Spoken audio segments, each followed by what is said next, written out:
doing something stupid. I'd leave her be. The warriors of the Flower Feather Clan are a proud bunch who never show their vulnerability in public, even if they've gone wingless. Oh, Chaska? Good to see you again, Traveler and Paimon. Before we carry on, let's get a little further away before Koyer notices us.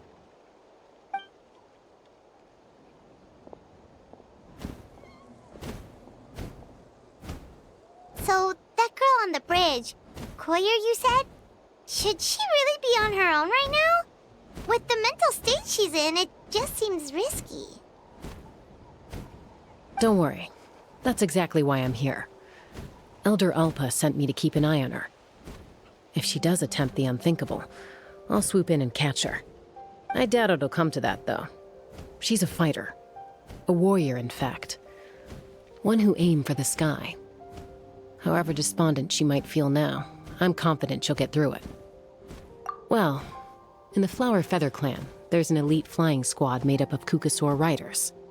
But it's an extremely selective squad. To become a rider, you need to undergo a trial where you not only demonstrate mastery of the relevant skills, but also win the approval of the Kukasaurs. Very few candidates make it through the process. Koyer has spent years training for her most recent attempt, but unfortunately she didn't pass. So it's not hard to see why she's so upset. Sometimes, after multiple failed attempts to pass the flying test and win the Kukasaur's approval, people get so disheartened that they give up on their dream to soar the skies. They resolve to quit trying for good. We call those people the wingless. Do they get expelled from the tribe? What? No, of course not.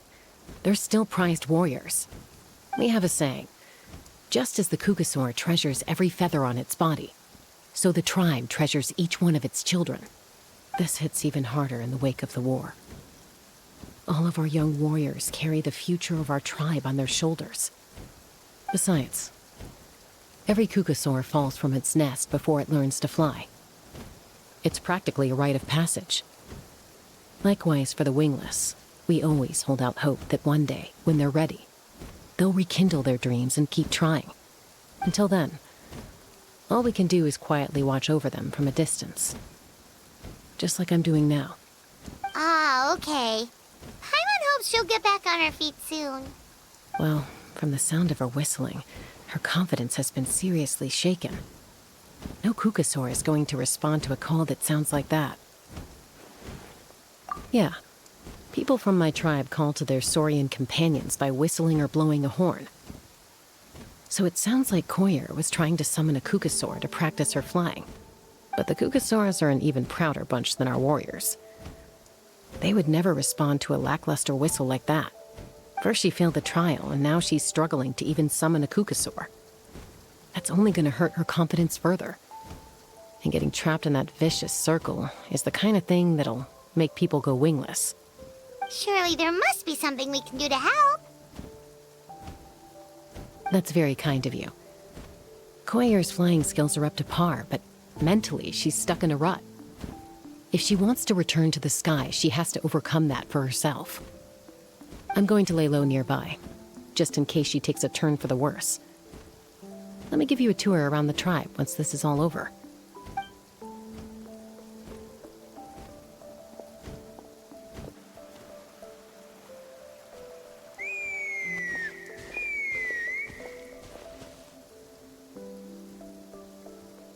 Koyer still isn't giving up, even though Chaska said that she has to do this by herself.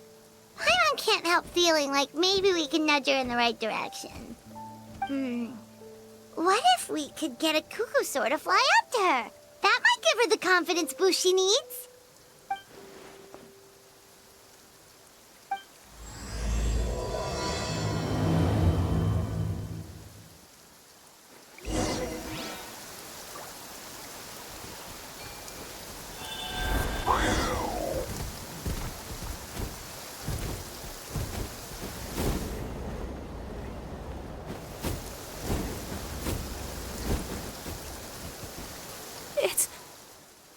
It's a Kukasaur! Oh my gosh! Is this really happening? I did it! I summoned one! I was beginning to think you'd all given up on me completely. Thank you. Oh, thank you.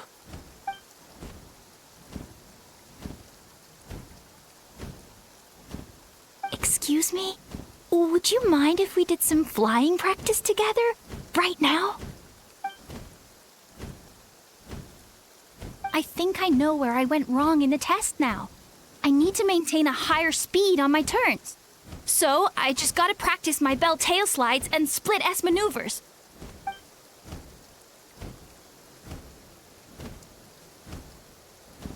Also, I really want to try some stall turns and cobra maneuvers.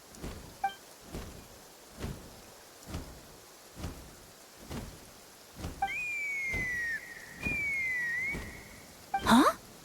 That sounded like a whistle. Is someone else trying to summon a Kukasaur? Hey! Wait! Wait!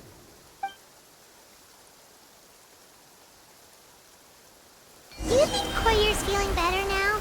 Let's go back to that bridge and check.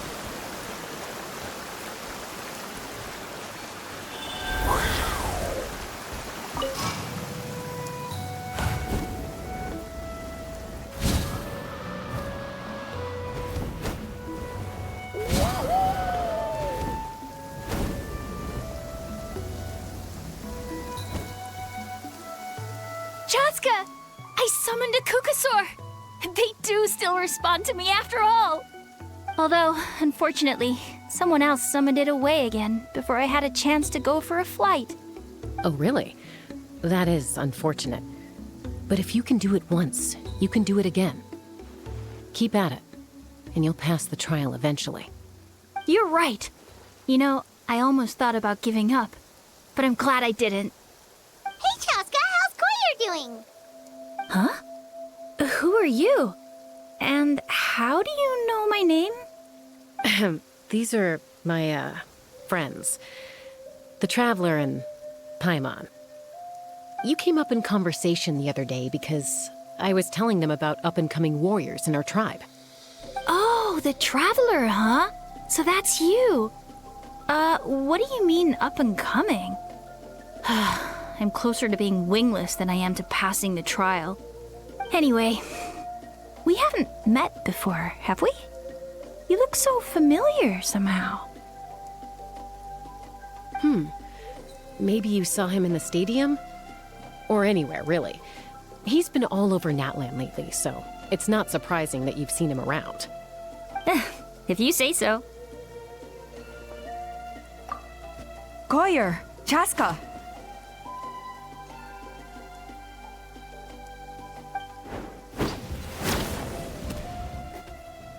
Here you are. I've been looking everywhere for you two. Oh, Elder Alpa! What's the matter? I thought I should tell you myself. We're going to redo the flying trials. Redo them? How come? This is so unexpected. And I can't believe you came out here just to tell us that in person. It's embarrassing to admit, but due to time constraints, we didn't do a proper inspection of the arena before the last round of trials began. Then we started to notice many candidates performing worse than expected. So we redid the inspection afterwards and found a number of issues which likely impacted candidate performance. This was entirely our mistake, and I apologize unreservedly. I know it doesn't make up for it, but I thought bringing you this message in person was the least I could do. Oh, okay. Chaska, these people you're with, are they the Traveler and Paimon? Huh? You've heard of us? I have indeed. Gathering intel is an essential part of being a warrior. Plus, you've already made quite a name for yourself in Natlan. Actually, I've been meaning to invite you to enjoy our tribe's hospitality for some time. Hospitality? Oh, that includes food, right? Of course it does. If you let us host you, you'll be treated quite lavishly. Mighty warriors are highly revered in our tribe. Besides, we still owe you for your help during the war. Without you, we would have suffered far worse at the hands of the Abyss. So I like the chance to show you our gratitude on behalf of the whole tribe. Mighty warriors, plural? So Paimon counts too? Paimon's starting to like you a lot. That should go without saying. Your flying skills are the envy of our tribe. The Flower Feather clan seems like a really nice bunch of people. We definitely need to take her up on this offer. Well, I'd love to stay, but I'm afraid I still have to inform the other candidates about the retrials. With our younger generation's future on the line, there's no time to lose. Wait, Elder Alpa! Let me help! The sooner everyone gets the news, the better. Very well. In that case, Chaska, could I leave you to entertain our guests? Sure thing. Okay. Let's meet by the Obsidian Totem Pole later. Koyer, let's get going. Okay.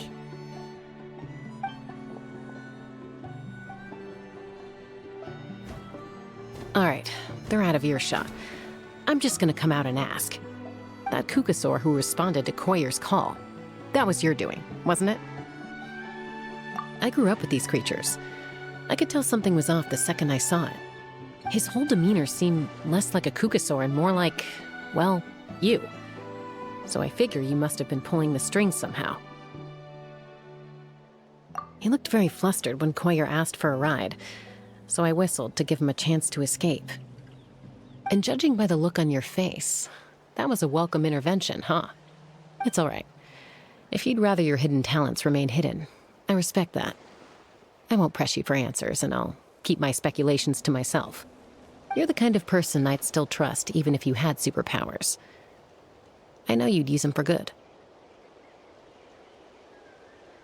I think the ends justify the means in this case. She just lacked confidence, and you helped her resolve her internal conflict. If you hadn't intervened, I likely would have gotten my mom to help out instead. Although, having said that, there's a small chance she might have recognized her and seen through the whole thing. That would have done more harm than good. Yeah. Anyway, if you're free now, how about I give you that tour I promised? Woohoo!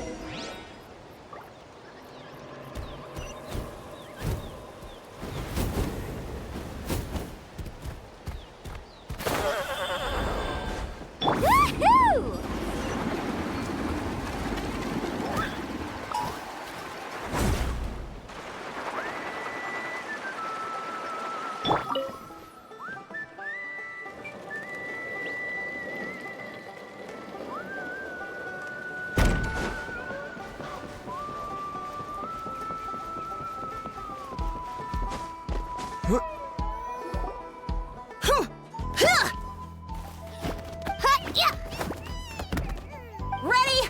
I'm gonna get you! Uh-oh. Are they fighting? Should we try and break them up? They're fine. Just doing their daily combat training. Combat training? A little young for that, aren't they? Not to us. We're a tribe of warriors. In ancient times, we were the most elite troops in the nation, responsible for patrolling and defending all of Natlan. And even though times have changed, we've kept our martial spirit alive.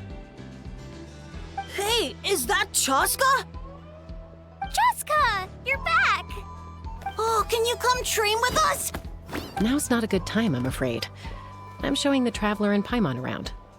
Maybe next time. The Traveler and Paimon? Wait, you mean that legendary warrior and legendary flying expert? Legendary? Yep, that's us, all right. Awesome. It's so cool that you can fly without having to ride a Kukusaur. Even Chaska could only do that for short distances. Mr. Traveler, can you teach me some cool sword tricks? Oh, Mr. Traveler! My family shop makes the best volcano cake. You gotta try it! Let's behave ourselves, everyone. These people are here as our guests. They're going to meet Elder Alpa in a few minutes anyway. Kotini, instead of being jealous of other people's talents, why not work on developing your own? Kapak, there's no point in trying any cool sword tricks until you've mastered the basics. Have you done all your sword drills today? And Yatlan, Easy does it, okay?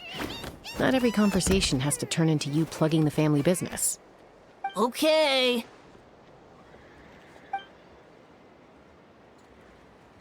Sorry about those kids. They just got overexcited when they heard your name. I hope it didn't bother you too much. This is a volcano cake that Yatlan forced into my hands.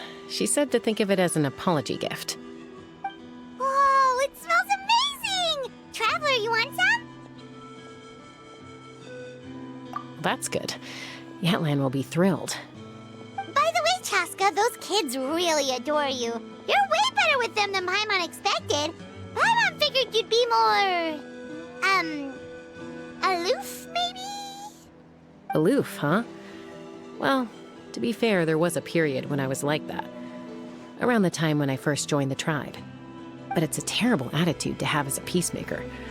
It tends to turn situations that could have had a peaceful resolution into a stalemate that can only be resolved by force. Yep, exactly. As long as other options are available, I try to avoid that at all costs. Someone once told me that peace imposed by force will crumble in a matter of days. But peace achieved through genuine dialogue actually benefits both sides, even if sometimes the parties are only willing to negotiate because they're both armed to the teeth. That's true.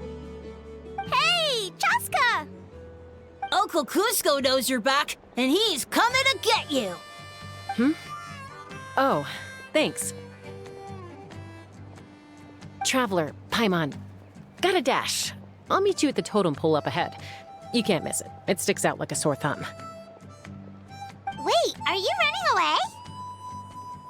First rule of conflict resolution? Grab the fan and run before the you-know-what hits. Trust Chaska to make even running away sound cool. Sorry about this. Just stall him for me, okay? I'll explain everything later.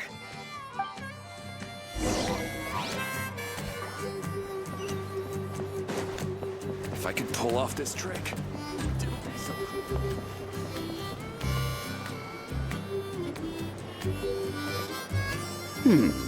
A golden-haired outlander and a white flying object. You must be the traveler in Paimon. I heard Chaska was with you, but I suppose she's run away again, has she? Sorry, who are you? Who am I? Only her father.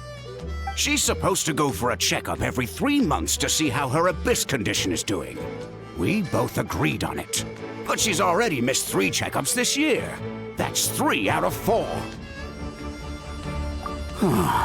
Yes, she got exposed to abyssal energy as a young child. Then her birth parents abandoned her. It's lucky those wild cuckoosaurs found her when they did, or she wouldn't have made it. They took her under their wing and raised her as one of their own. Eventually, some riders out on patrol spotted her and brought her back to the tribe. But she was practically feral at that point. The moment you took your eyes off her, she'd be getting herself into a fight, or she'd run away to be with the Saurians. She seemed to prefer them to her own kind. She might as well have been a Saurian in human form. That must be the aloof period she mentioned, right? We later discovered that her exposure to the abyss had planted seeds of conflict in her heart. So, we started trying to bring it under control. But ultimately, she's the only one who can control it. Anyway, she's much more human these days. Yeah, don't worry about her. She seems pretty stable to Paimon. She's probably only avoiding the checkups because she thinks it'll stop you guys from worrying about her. Yes, I'm well aware of that. She knows she needs to be careful. If her condition ever took a turn for the worse, she wouldn't be brushing it aside like this. It's just, every checkup she's been to, they find new cuts and bruises. Nothing to do with the abyss, of course. Oh no, that's all fine. The problem with her is, she's her own worst enemy. She's been living dangerously again, I'm sure of it. That's why she's avoiding the checkups. She wants to hide it from us. Yeah, Paimon can see her doing that. Oh. In the past, she always had Koichi to keep an eye on her. Now Koichi's gone, and I don't want to lose another daughter. Chaska's been increasingly reckless since Koichi passed. It's like she's trying to make up for it somehow. Next time you see her, please tell her to be careful for me. Even if she doesn't want to hear it. If she doesn't want to do these checkups anymore, that's fine. I just want her to stop putting herself in harm's way.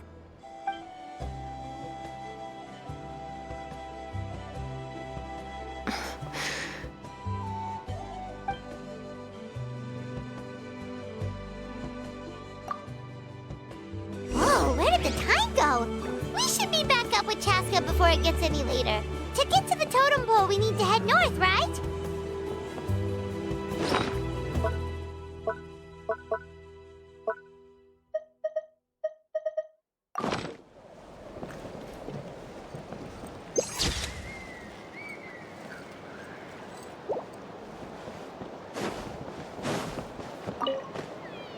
I'm sorry. I didn't mean to keep you so long. I don't get to talk about my daughters much.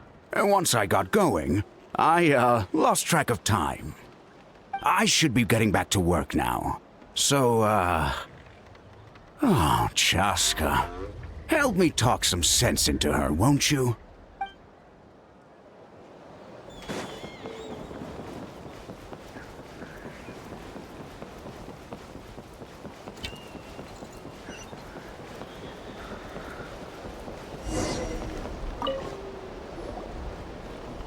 Hey, Chaska! Hey, Alba! It's all right. I bet my dad talked your heads off, huh? What did he say?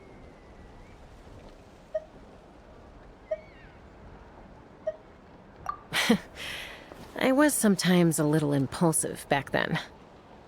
That's putting it mildly. The memories. It feels like it was only yesterday when we brought you back and had Cusco and his family take you in. Back then, no one imagined this feral child would grow up to be the strongest warrior of the Flower Feather clan. Huh? You were the one that brought Chaska back to the tribe? That's right. Elder Alpa was already a veteran rider by then. She spotted me while patrolling from the skies and tracked down my Kukasaur mom. Mom agreed it was time I tried to re-enter human society. But I didn't know the first thing about being civilized. I clashed with everyone who had to deal with me. And look at you now, renowned throughout the land as a peacemaker. How time flies. When the day comes that I can't fly anymore, it will be up to you to look after our tribe and our flying squad. You know me, though. I'm not a natural commander. I'm better off as a lone wolf on the front line. So stick it out at least a few more years, okay? Give Koyer and the others time to come into their own. Oh, stop. Wait, so isn't the leader just the strongest warrior in the tribe? At least Paimon figured that's how your tribe would work. Strength is certainly a core tenet in the Flower Feather clan. But strength means far more than martial prowess alone. If it all came down to individual strength, I'd struggle to call myself a warrior, let alone a member of the flying squad. Any fighter in the tribe could take me down. Well, sorry to disappoint you. It was something I aspired to at one point. So much so that I went adventuring in the Cinder City, Ochkanatlan, to try and prove myself. But it was foolish of me. I wasn't ready. I came back empty-handed and seriously injured. The fact that I survived was something, I suppose. But after that, I never seriously considered myself a strong fighter. And yet, you still managed to become the leader of the flying squad, thanks to your experience and determination. All while battling those old injuries. Don't you think that's a display of strength in its own right? Let's shelve this discussion for now. Traveler, Paimon, there are some simple refreshments on the table. Please help yourselves. Yes! Paimon was waiting for that part! They were for the snack stomach. The refreshment stomach still has plenty of space.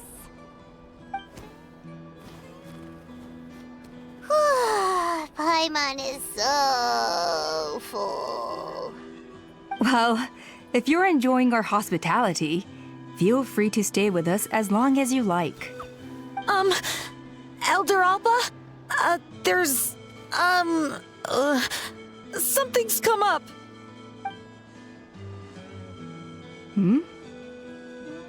What happened? Is it serious? Shall I deal with it? It's... Some merchants showed up, not from our tribe. They said they're here to discuss some potential collaboration with us. Why now? This is terrible timing. There are a few wingless that we haven't managed to reach yet, and we still haven't inspected the retrial arena. Let me handle the other errands while you meet with the merchants. You shouldn't be trying to do everything at your age. You should help too. Seems only fair after all that food we ate. Huh. Well, much obliged. Cheska, the remaining wingless are all people you know. Let's see. Pishika now manages the floating target balloons. Waska's probably still addicted to Eyes on the Feathered Prize, and Junon spends her days up on the flying platform, staring at the Cinder City. I'll leave you to tell them the news.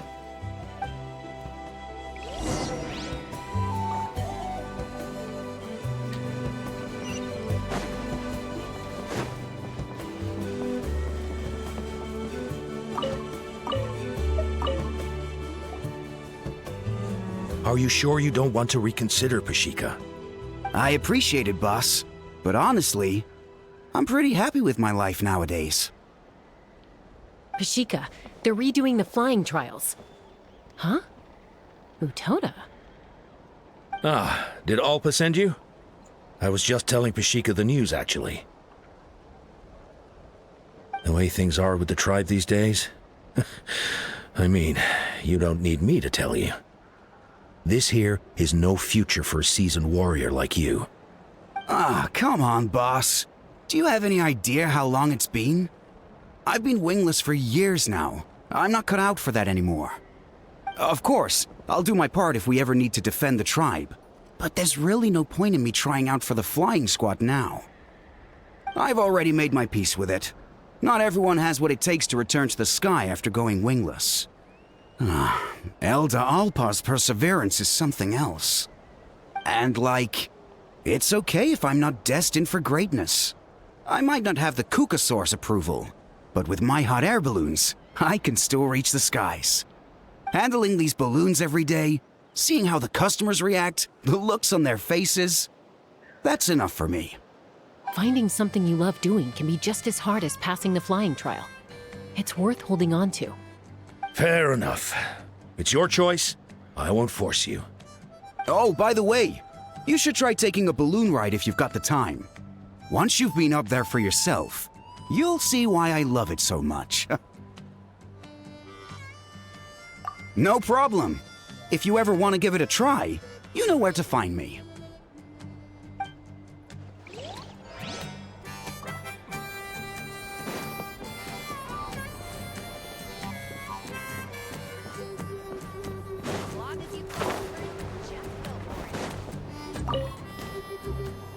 A retrial?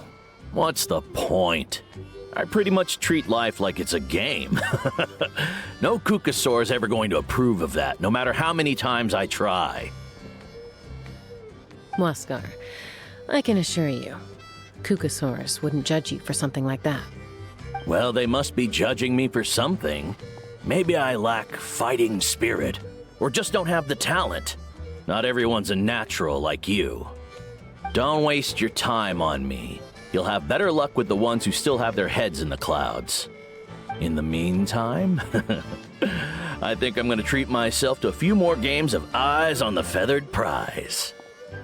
Yeesh, there's wingless, then there's being a total lost cause. He used to be a fierce warrior, actually. But fighting spirit alone won't win you the Kukasaur's approval. Are all Kukusaurs so strict? The ones in floating target balloons and Eyes on the Feathered Prize seem pretty chilled out. It's one thing to hang out and have fun, but quite another to take to the skies with a human life on your back. Giving a ride to someone who's unqualified endangers not only the rider, but also the Kukasaur themselves. If the writer makes a mistake, they both suffer the consequences. So we have a mutual understanding with the Kukasaurs. If someone isn't up to standard, we have to reject them. Even if it means breaking their hearts.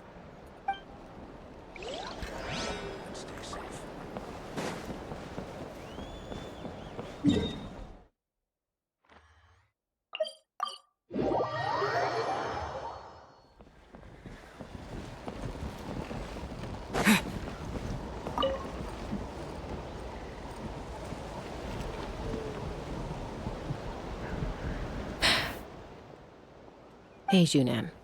Gazing out at Ochkanatlan again, huh? Chaska? What are you doing here? Is something up? The flying squad is hosting retrials again soon. Want to give it another try? Maybe you're forgetting the definition of wingless.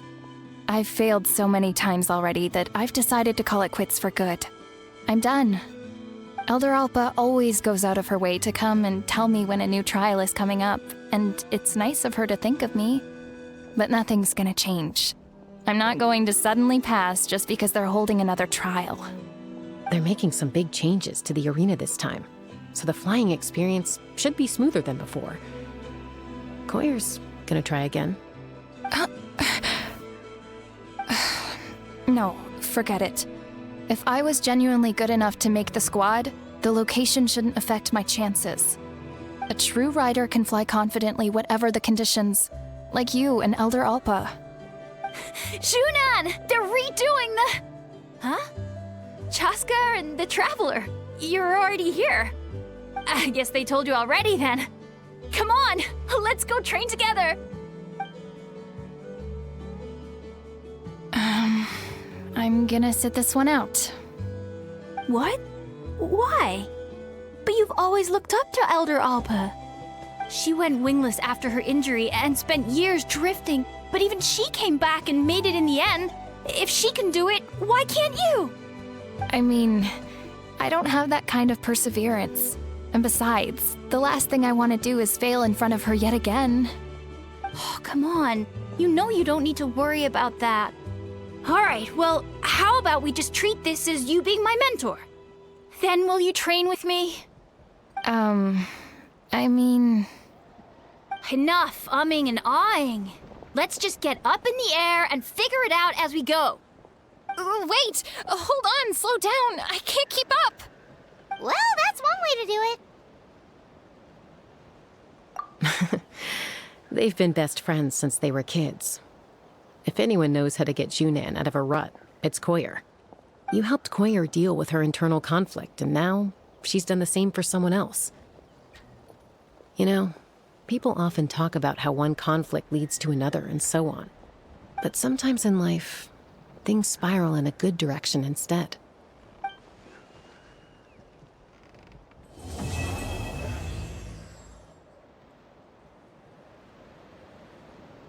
We've notified all the wingless on the list now, right? Where'd you next? The trial arena. It's not far from the tribe.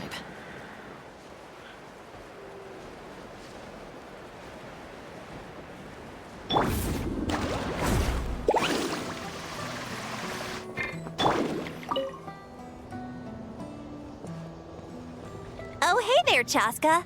Did Elder Alpa send you? Yeah, she's got other things on her plate right now. How are things looking here? Well, the inspection revealed numerous blockages all over the trial arena. It looks like they're the result of ley line disorders caused by repeat abyss invasions. Theoretically, we just need to clear those obstacles, and the arena will fill up with gaseous phlogiston again. But that's proving difficult to achieve in practice, for all sorts of reasons. Why don't you head on down and check things out for yourself? Feel free to ask the staff for more details.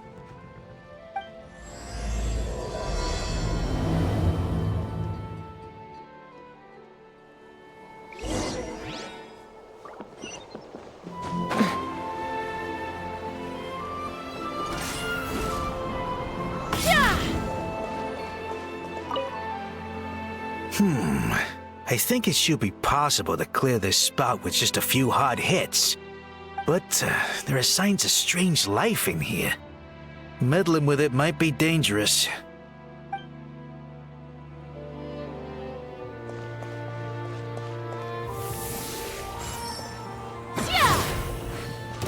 Hey! Monsters! Illusion shattered!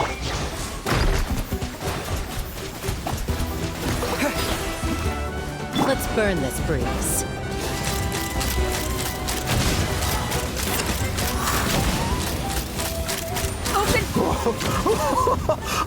I thought I was done for. Oh, this spout should be good now. Thank you very much.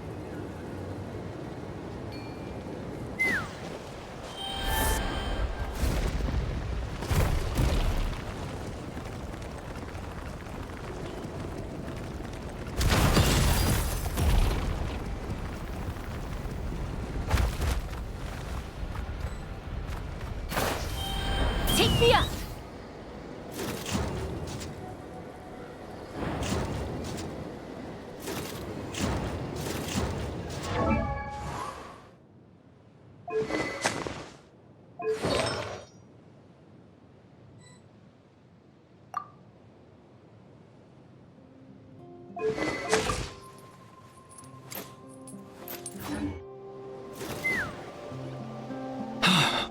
Oh, are you here to help? Thank goodness. There's no way I could do all this by myself. So the blockage here has to be cleared using a special bomb, but carrying explosives up that steep slope would be a recipe for disaster. If I dropped it or slipped and fell, I'd be blown to bits in an instant. So, my plan was to transport the bomb to the other side, then send it over in a hot air balloon. All I need now is for someone else to strike the balloon at the right moment, dropping the payload right on top of the spout, and problem solved. What do you think? Simple enough, right?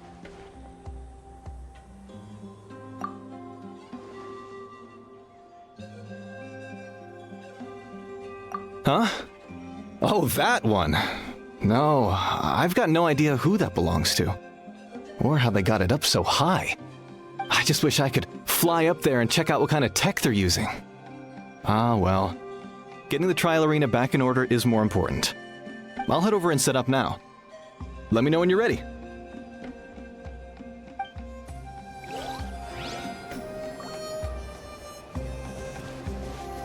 All right! Get ready!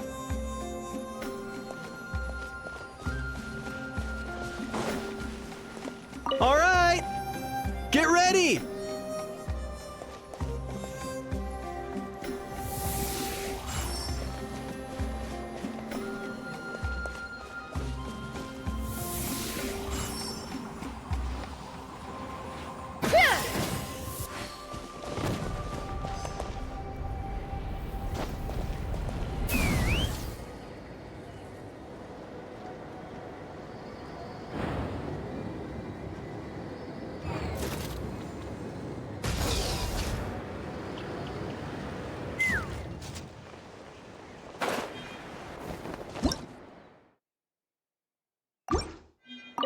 This is crazy. I put all of my strength into it, but it just won't break. Maybe Inkanak was right after all. If a stable structure is formed inside the solid phlogiston, I'll need to hit all the weak spots at the same time to break it. But how am I supposed to do that?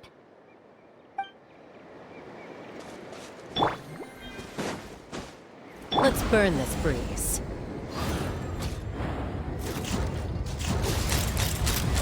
The gaseous phlogiston is being replenished.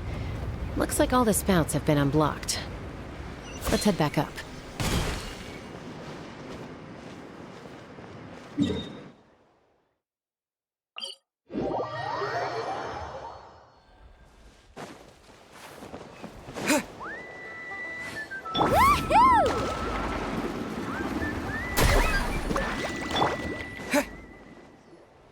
Wow, you took care of everything in no time at all. Incredible work. Now we just have to wait until the gaseous phlogiston is fully replenished. Then we can kick off the retrials. Actually, Inkanak, I'd like to do a test flight first, just to make sure we're not missing anything. Could you arrange that for me? Huh? But you only just finished getting the arena ready. There could still be other hazards we're unaware of. all the more reason to have me test it out. Think of it as another inspection. I guess you're right. With your flying skills, you won't be in any serious danger, even if there are hazards we overlooked. The conditions in this area seem a little unstable, but a test flight is the only way to catch any lingering issues. All right, I'll get things set up for you. Just let me know when you're ready.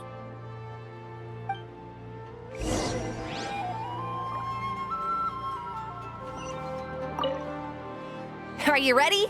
This should be a piece of cake for Chaska, but still, try to be careful. All right, then spread your wings and fly.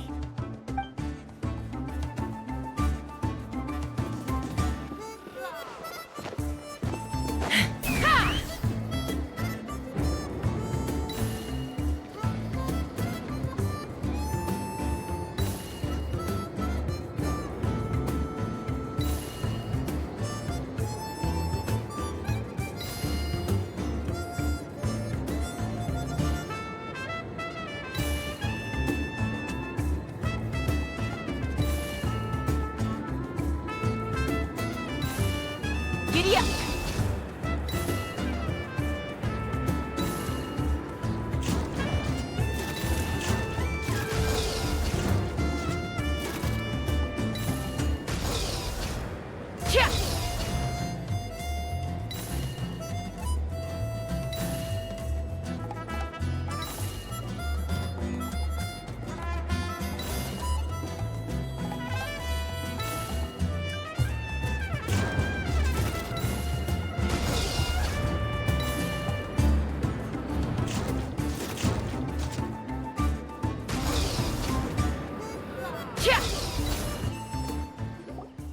That was amazing. Paimon couldn't take her eyes off you. No, nothing major. Give it a few days, and we should be able to conduct the trials. Help! Help me! You're from the Flower Feather clan, right? Please, come quick, you've got to help us! Catch your breath first. What's the situation? We got attacked by a Kukasaur. My friends are still stranded in the middle of the road with the goods we were transporting.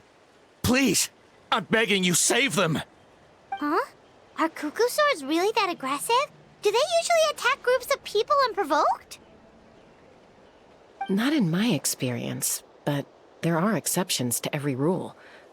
Let's go check it out.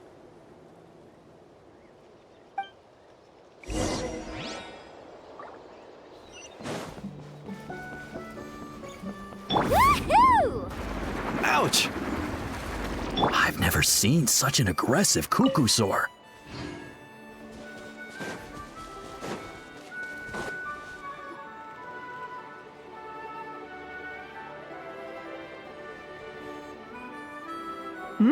Chaska? Traveler? This is a surprise. Elder Alpa? Huh. So, where's this aggressive Kukusaur we've heard about? Already flew away. Looks like it backed off once it realized that reinforcements were coming. So why do you think it attacked these people in the first place? Was it after the food? No. These merchants are even transporting food. Ah! Thank goodness! The phlogiston wings are intact! Phlogiston wings. Thank you so much for coming to our rescue. These phlogiston wings are our most prized goods. If anything happened to them, it would ruin us. Wait a minute. Are you the merchants that were looking to collaborate with us? Wormy told me about you. Yeah, that's us. So I take it you're Elder Alpa? I am. You must be exhausted from your journey, not to mention shaking up from the attack. Let me bring you back to our tribe to rest. We can talk business after you've recovered. But Elder Alpa, what about the Kukusaur attack? Well, our guests here weren't seriously injured, and their goods are intact. Perhaps that Kukusaur was just having a bad day. There are so many of them around here. You'd expect something like this every once in a while. I don't think we need to pursue it any further. More importantly, how are the preparations for the flying trials going? Is everything in order over at the arena? Huh? Did you say flying trials? What a coincidence! Sounds like a perfect use case for our phlogiston wings. You'll be pleasantly surprised by what they can do. Oh, really? Now I'm intrigued. Well then, let's forget all about this Kukasaur attack for now. We have some serious business to discuss.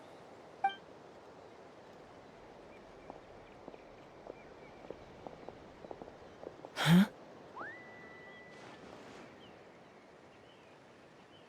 So that's it? That all went smoother than expected. Well, guess we'd better get going. Huh? Chaska?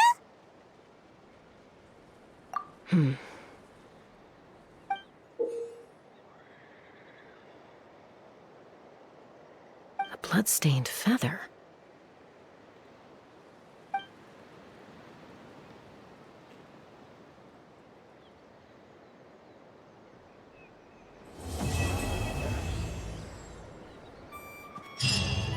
The Flower Feather Clan should be about ready to hold the new flying trials by now. Let's go check it out.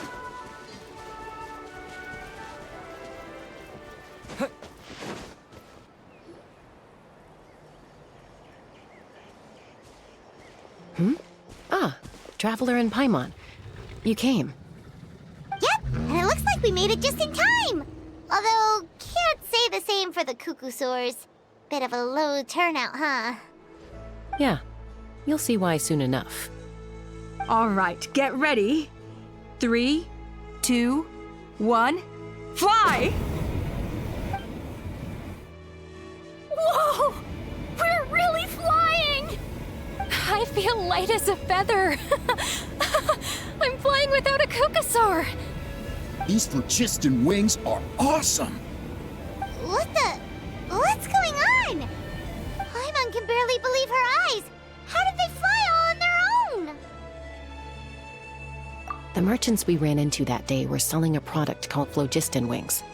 It's a flying machine worn on the back. To operate it, you just use a handheld trackball that controls the flow of gaseous phlogiston. That's incredible. Yeah. If our tribe, well, if Natlan mass adopted this technology, it would revolutionize our mobility and responsiveness in times of crisis. Just think of the countless tragedies that could be averted. I feel like I'm dreaming. Did I really just fly on my own without the help of a Kukasaur? You'd better believe it! Plus, you just passed a flying trial! Right, Elder Alpa? Elder Alpa? Should this really count as a pass? If we did the trial using phlogiston wings? Why not? The scoring rubric is about flying performance.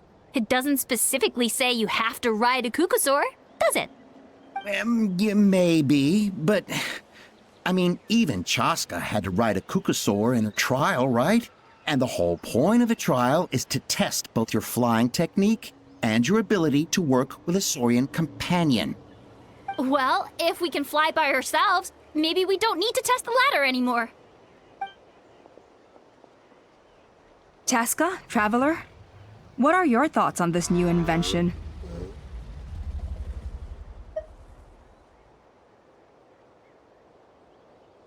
Right? That's what I think too. I agree that they have strategic value, but I don't think it makes any sense to evaluate candidates by the current testing standards if they're using phlogiston wings. Why?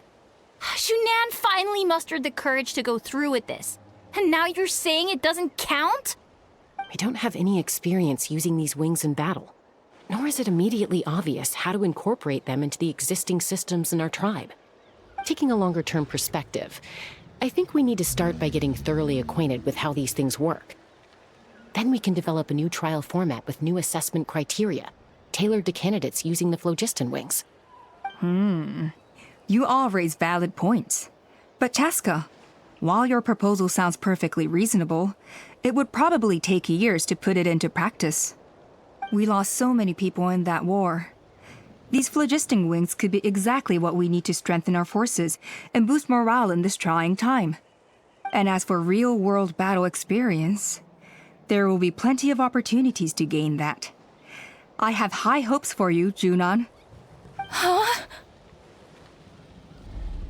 Hey, stop staring into space! Say thank you! Oh, thank you. Thank you, Elder Alpa. You have nothing to thank me for. Remember, the way you got your wings back was by relying on yourself. Oh, Elder Alpa!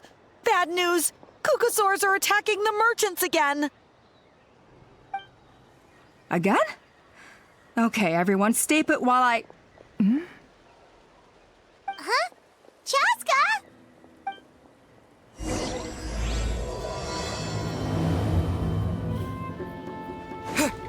Why did Chaska rush off like that? And then Elder Alpa and the others too? Anyway, let's go see what this is all about. Woohoo!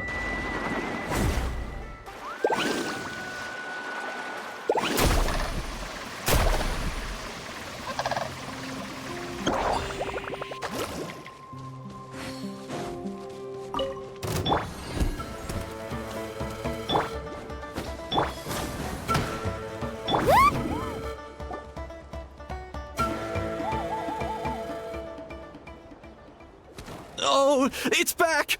It found us again! Run! Get out of here!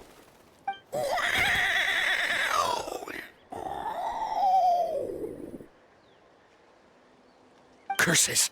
She's really riled up this time. Hey! Stop running! We'll never outrun a creature with wings! Get back here and let's fight!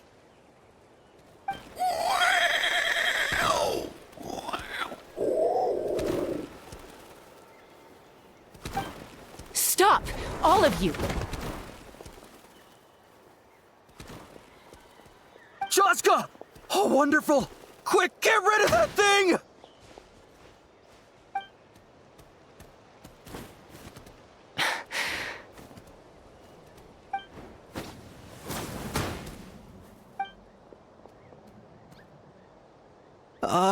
What's going on? Why isn't she doing anything? So it really is you, sister. Wait, sister? That Cucosaur is Chaska's sister?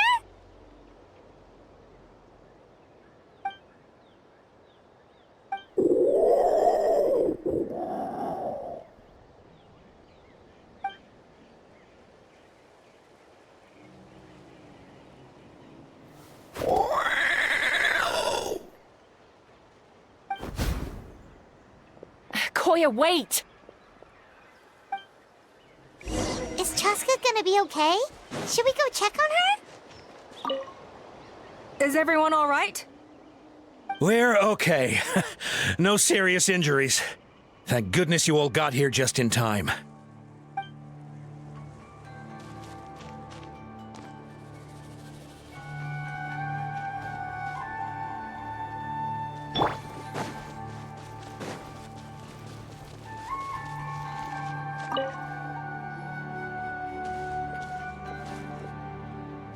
Chaska, are you okay?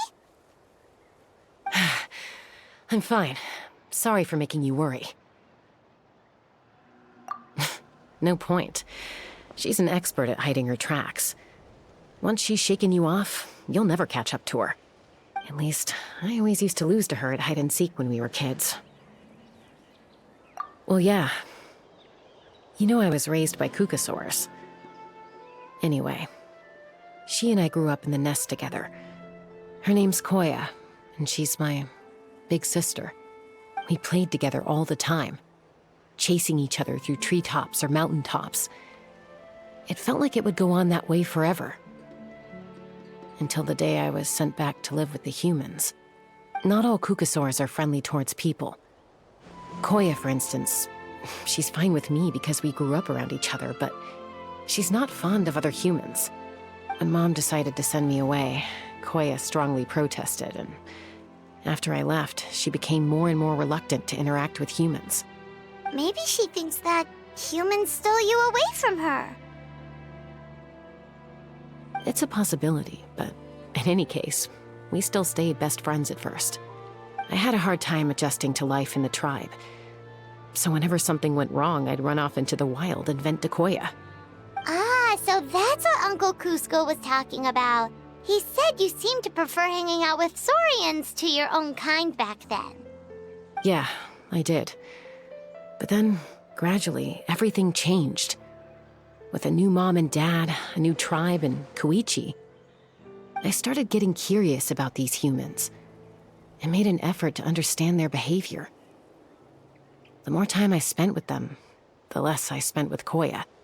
And then, one day, it was Koya's turn to leave the nest. She sought me out and asked if I was willing to leave the tribe and go live in the wilderness with her. As far as I can remember, that was the first time she ever approached a human settlement on purpose. So, how did you answer her? Well, I wouldn't be standing here talking to you if I'd said yes. No, I was torn. On the one hand, I'd already made up my mind to embrace my new family and accept my human identity. But I also knew that Koya wasn't a fan of humans, and I didn't want to disappoint her. She took my hesitation as an answer. She saw it as a personal betrayal, threw a huge fit, and then flew off. We hadn't seen each other since, well, until today. Not for a lack of trying, though. I tried asking Mom where Koya's new nest was so I could talk things out with her. But Koya had already asked Mom not to tell me where she'd moved to. It must be hard for Mom, being stuck between her two daughters. So I didn't press the issue. And I didn't go looking for her. If things carry on like this, I need to make sure I find her before anyone else, even if she doesn't want to see me. For now, let's bring the wounded back to the tribe, and see what Mutota and Elder Alpa have in mind.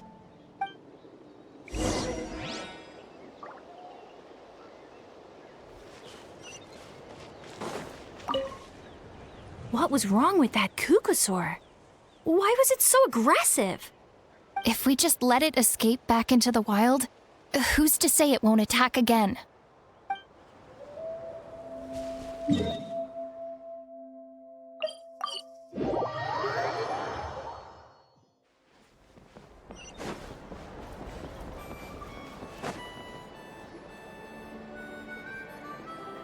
So, I hear there's been another Kukusaur attack. Ha! I knew it! They're wild animals, and they can't be trusted. Hey, show a little respect. The Kukusaurs are our partners. Maybe in the flying squad, but they don't give a hoot about the rest of us. Well, now that we have the phlogiston wings, do we even need the Kukusaurs anymore? Are you kidding? How are we supposed to protect our tribe without them? I didn't mean it like that. Huh? Protect our tribe? Or are you just scared that your precious flying squad will lose its prestigious position? You take that back! Things are changing so quickly. Chaska, there's a conflict emerging there. Aren't you going to nip it in the bud? The whole tribe's talking about this now. Breaking up a single fight won't solve anything. The real source of conflict here is the phlogiston wings, and what happened with Koya. On any other day, people would just brush this attack aside. After all, clashes between wild Kukusaurs and humans are no more common than those between people. But now that the phlogiston wings have entered the equation, it's sparked a debate over whether our tribe needs the Kukusaurs at all. I worry that we risk repeating the mistakes of the Cinder City. Back then, Lord Ochkon's hatred of the Saurians nearly destroyed the peace forged by the Pyro Archon. Chaska, to prevent things from deteriorating further, I'd like to task you with restoring peace to the tribe. I will. Traveler, you've already done so much for Natlan, and the Flower Feather clan has no right to ask more of you. But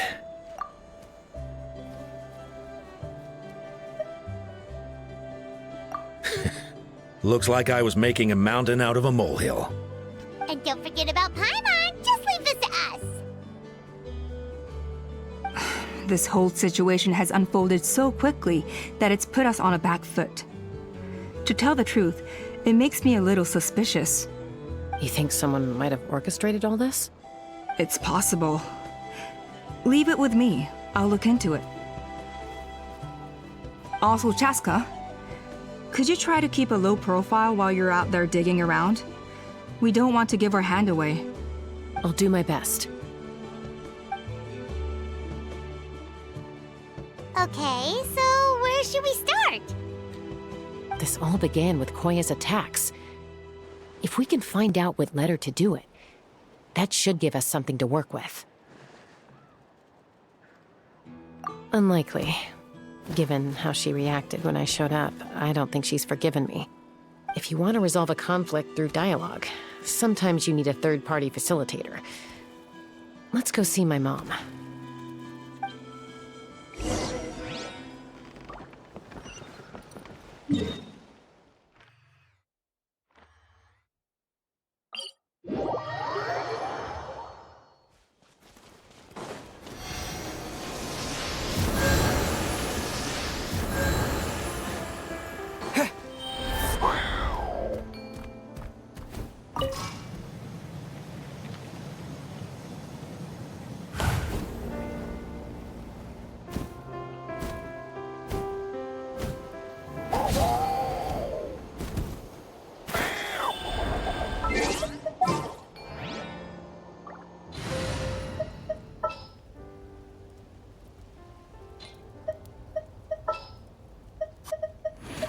The breeze is restless today.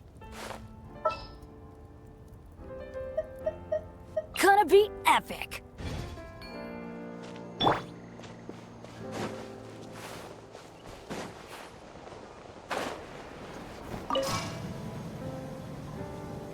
Take me up.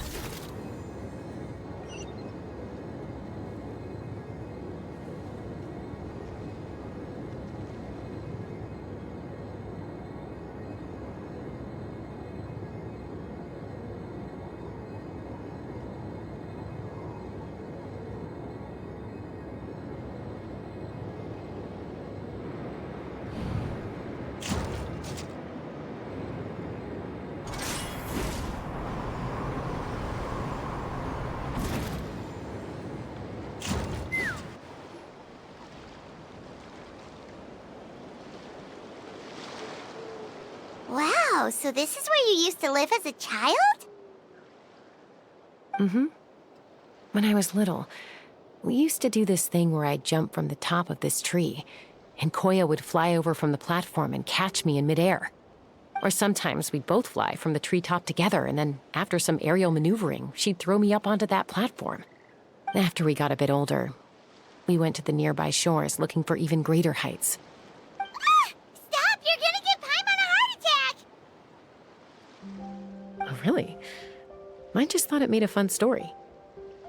Then I'll share more with you when there's time. Anyway, back to the matter at hand.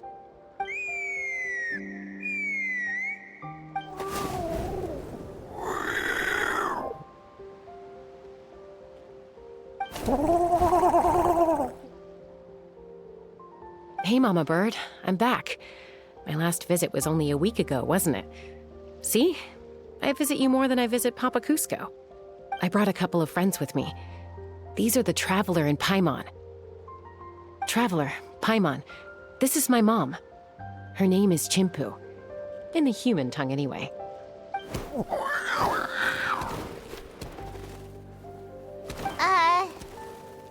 Hi! No, not really. I don't speak it as such, but I can sort of get the gist. Although only with Mom and Koya, since I spent my formative years with them.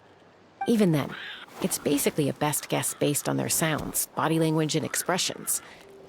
Seems to work about 9 times out of 10, anyway. As for whether Mom understands me, I can't always tell. But somehow we still manage to communicate. Call it the family bond, I guess.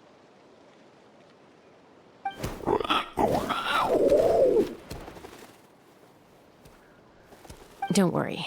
I'm doing well, but I think Koya might be in some trouble.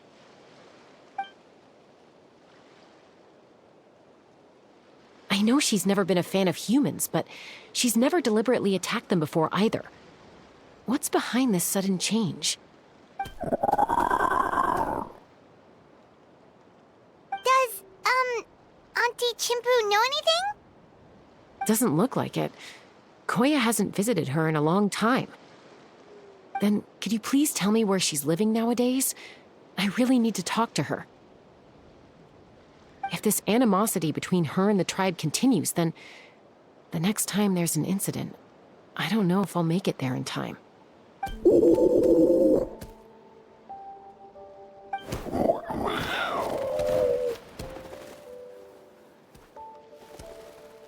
She said she'll take us there. Thank you, Mom.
This is a really remote location. Guess she was trying to get as far away from humans as possible. We stay here? Okay. Got it. Traveler, Paimon. Mom says we should stay out of sight for now. She'll talk to Koya first. Koya is very hostile toward humans right now. So if we show up unannounced, it might just make things worse.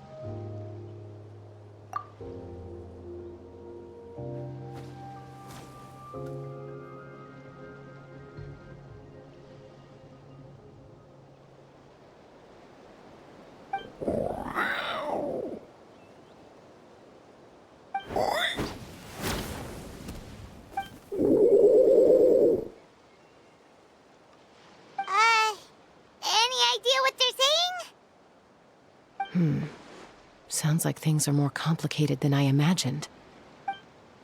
There's evidence in this area suggesting that Koya might have been the victim of a human attack.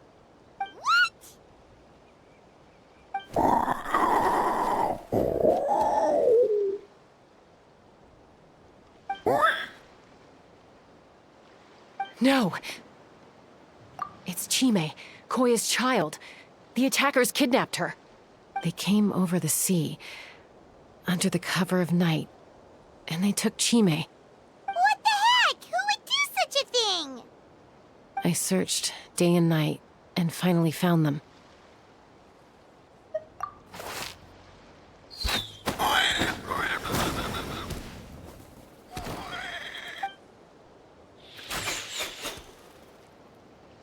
Oh, yeah! T'Pol's contraption is working like a charm! Got her in one!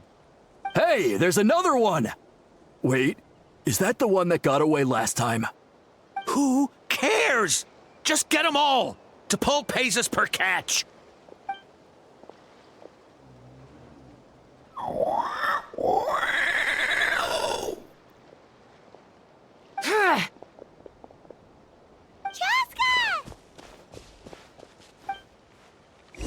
Chaska? How do you get here? Quick, stop her!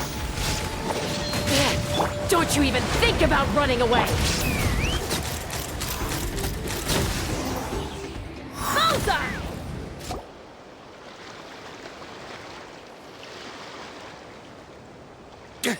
Don't come any closer, or I'll... Go, Phlogiston Wings! Take me out of here! Ah! Uh-oh, looks like it malfunctioned. This is bad. Mom and Koya are already injured. And if that thing explodes right next to them... Help! Elemental energy suppresses it! Please, someone! Get back!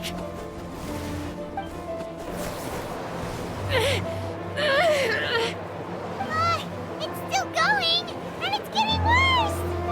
Guess we need a more permanent solution. All right then.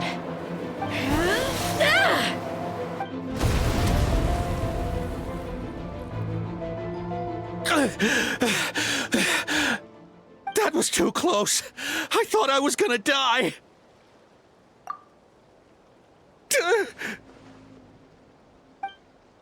Answer us honestly. Were you the ones who attacked Koya before? I am... No! It was...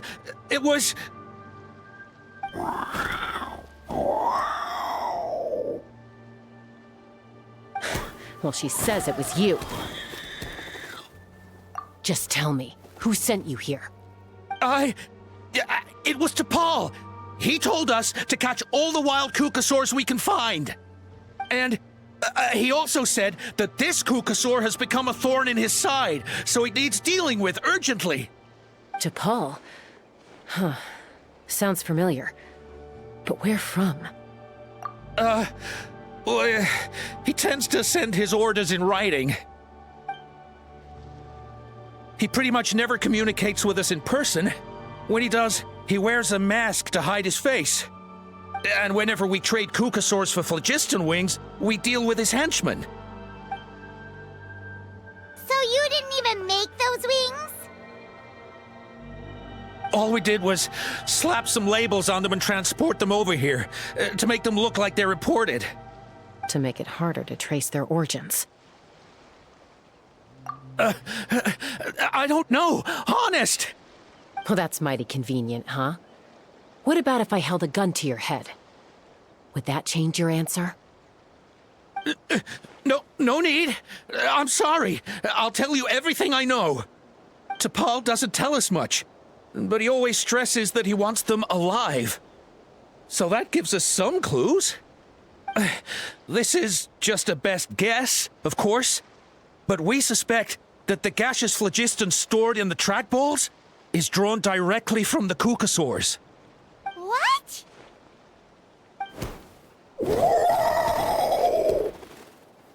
Easy now. You're still injured. Hey, keep talking. Yes, ma'am. So, the gaseous phlogiston has to be highly refined in order to power the phlogiston wings. The slightest imperfection can have disastrous consequences, as you just witnessed. But the Kukasaurs have a natural ability to process gaseous phlogiston. So, if you use them as an intermediary, then... That's enough. So the Kukasaurs you took, where are they now? T'Pol should have them. But no one knows where he's based, apart from him and his henchmen. We've tried looking for it ourselves, even followed them a few times. But we always end up losing track of them. Random thought. Maybe they're hiding up in the sky? T'Pol. I'm sure I've heard that name. Maybe it was... Jaska! Traveler!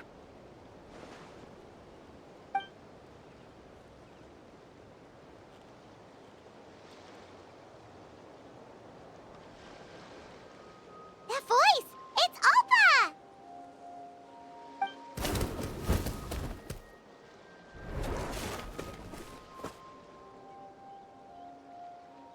Elder Alba? What brings you all the way out here? Well, I was patrolling nearby when I heard the sound of an explosion. What's going on?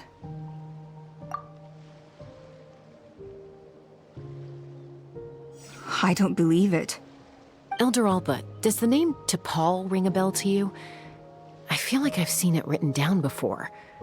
Maybe in a list of candidates for the flying trials? Huh? So he's a member of your tribe then? No. If he was a member of the Flower Feather Clan, I'd definitely know him.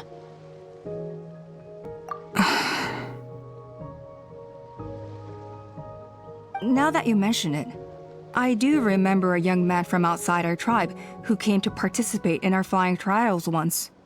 You were away on a mission at the time, which is probably why you don't remember him.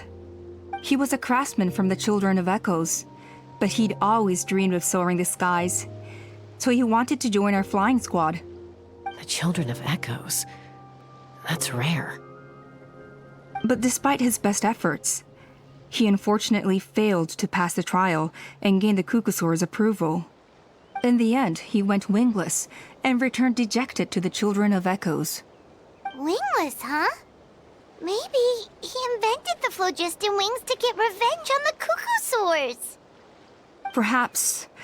Or maybe it's simply his way of dealing with his regrets over his past flying endeavors. Either way, it doesn't excuse his abuse of the Kukusaurs. I'm gonna take these guys back and expose the truth to the tribe. It's time for this conflict to end. Easy, Chaska. Remember what I said about keeping a low profile? The ringleader still hasn't shown himself, and this man's allegation about powering the phlogiston wings with Kukusaurs is only speculation. Bringing these men to the tribe now won't win over any current supporters of the phlogiston wings. In fact, it may even escalate the conflict further. After all, many are mistrustful of the Kukusaurs after recent events. Is that why T'Pol waited until now to try to capture my sister? I don't know. I mean, he did tell us to spread negative rumors about the Kukusaurs and slip some mora to anyone opposed to them, but... But Koya only attacked humans because they stole her child! Nevertheless, we will be hard-pressed to change people's minds while emotions are running high. Unless we have irrefutable evidence. Bravo! My thoughts exactly. In the meantime, leave these men with me. I'll escort them back to the tribe. I'll take the other members of their crew into custody too. They won't get another chance to stir up trouble. Fair enough. I guess finding T'Pol is gonna be the key to resolving this conflict. Let's hope the Children of Echoes have some info on him.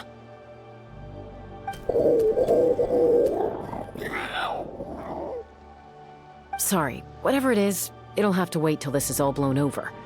I have to fix this situation before it spirals out of control.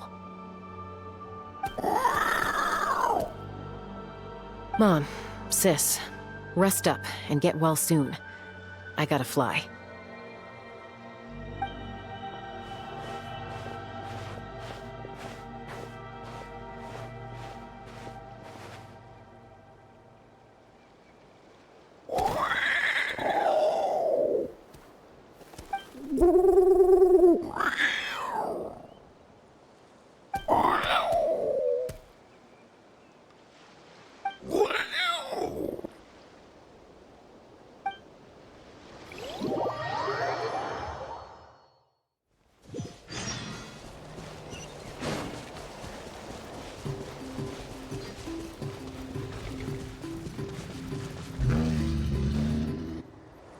So Alpa says that T'Pol's from the Children of Echoes.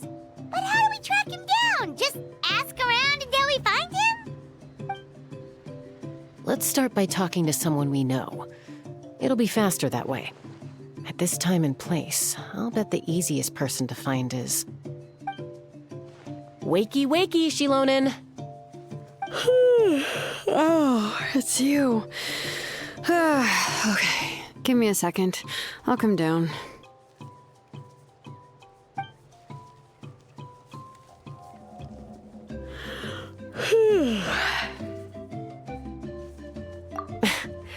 I climb trees to fly further and see farther. I don't usually stop for a nap. Well, we're not all like you. Always full of energy, even after flying around all day. Yeah. So, you've come all this way and interrupted my precious nap time. Might I inquire as to, why? I'm sorry, Shilonen, but it couldn't wait. Does the name T'Pol mean anything to you? He's a craftsman, apparently. Huh. T'Pol. Yeah, that rings a bell. I think that's Puma's child. Nope, I'm afraid you're a few years too late.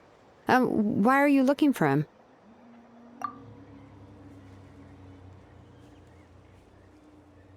Huh, phlogiston wings. Wow, okay. The kid actually pulled it off. Well, looks like, no more rest for me today. Pulled it off? You mean he's tried making something like this before? Yeah, he started trying to build a flying machine right after he got back from the Flower Feather clan. So right after he went wingless, then. Was this flying machine anything like the gun you made me? You mean your gun that's harder to tame than the proudest Kukasaur? No, he wanted to build something that allows anyone to fly freely, even if they're not naturally gifted. But he never got very far back then, though. Blew up his workshop a few times and barely made it out alive. I never really kept up with him after that. His parents traveled a lot in their youth and only returned to the tribe after he was born. But they settled in a remote area and don't interact with other people much.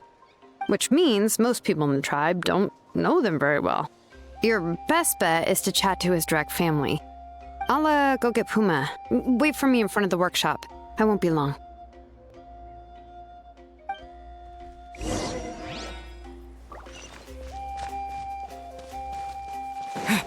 Let's burn this breeze.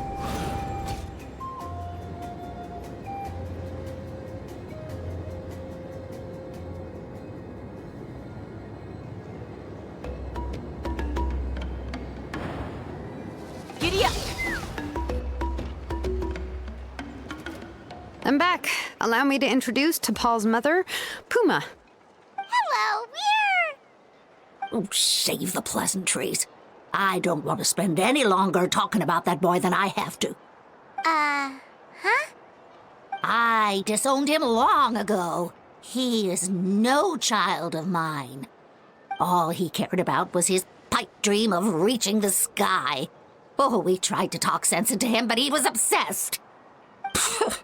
And then when he left us, he spouted some nonsense about building a workshop in the sky to avoid the constant criticism of us ground dwellers. He left his notebook behind. Whatever questions you have, you can look for them in there. I am done talking about him. He's no son of mine. He never called me Mom anyhow.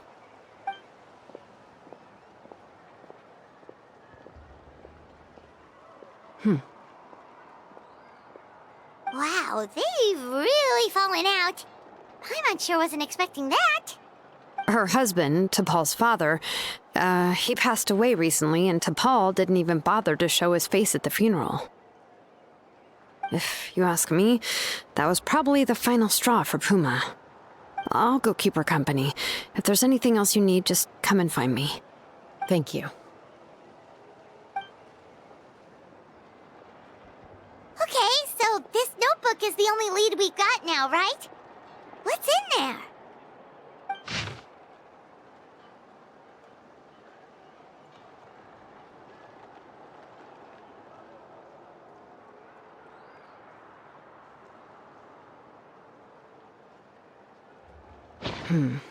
Some early designs for the phlogiston wings, and some theorizing about an airborne workshop.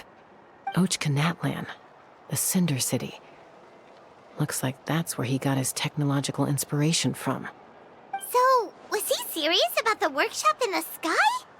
But that's such a big project for one person. Do we think... Oh, yes. The one from the trial arena that was super high up. That balloon has been there for a while, and everyone's been wondering how it got up there, but what if that's the wrong question? What if it started off even higher up, above the clouds and out of view, and it only descended to its current height due to some kind of malfunction? Part of T'Pol's workshop? Seems likely.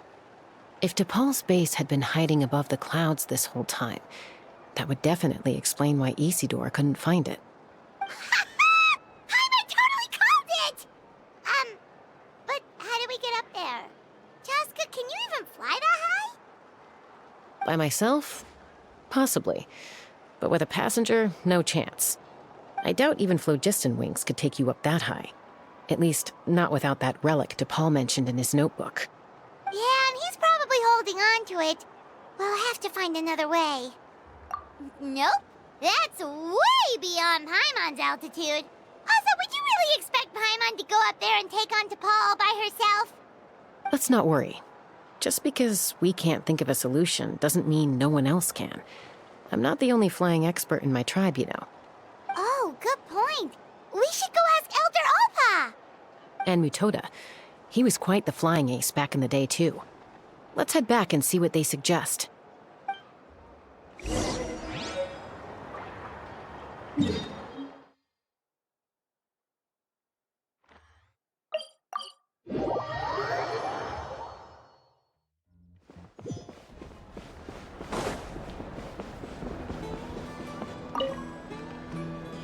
Chaska, you're finally back. Things are getting really tense in the tribe. Have you made any headway with your investigation? Some people even think we arrested the merchants just to support the flying squad and crack down on the phlogiston wings. We found some promising leads, but there's a major obstacle standing between us and the irrefutable evidence we need. A relic from the Cinder City? So Och Khan's still managing to sow discord, even after all these years. An airborne workshop and a hot air balloon above the trial arena. And that's where you're trying to get to now? Neither phlogiston wings nor a cuckoosaur can take you that high up. Do you really think that's where T'Pol is hiding? You know what? There might just be a way. Really? Do you still remember those spouts in the arena? When they were all blocked, the gaseous phlogiston was trapped and unable to flow. But now, it's flowing freely. If we were to block them up again... You mean all of them except the one at the very top of the arena? To build up the pressure there? Precisely. With all the gaseous phlogiston flowing through one spout, it would create a high-pressure wind current. And then we just ride it up into the sky! Yes, it has its risks, but with Chaska's abilities, I think she could manage it. It's an extremely risky approach, but I agree that it's feasible. If you want to give it a try, check with Inkanak at the trial grounds.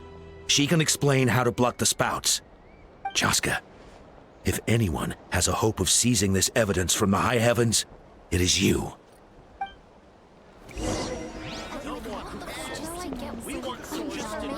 Isn't bad-mouthing the cuckoosaurs going a step too far?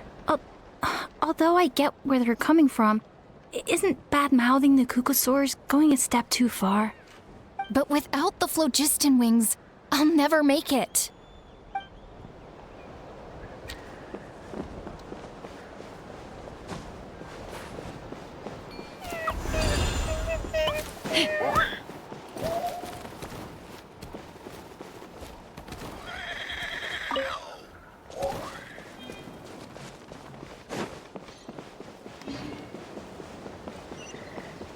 Take me up! Giddy up!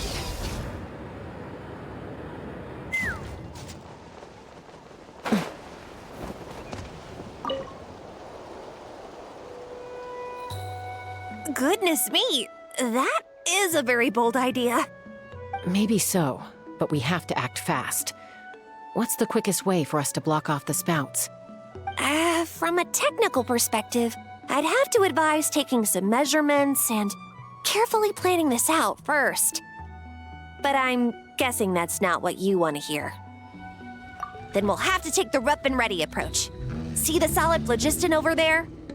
Our prior inspections revealed that some kind of stable structure has formed inside, making it highly damage resistant. It's not without its weak points, but unless they're all struck at the same time, the structural integrity won't be threatened. So, what happens if we do strike them all at once? It'll collapse. Okay, I see where you're going with this. Yeah, you got it. As long as you hit all the weak spots at once from the right angle, the solid phlogiston will fall right on top of the spout and block it up. You're right about rough and ready. Sounds like my kind of plan.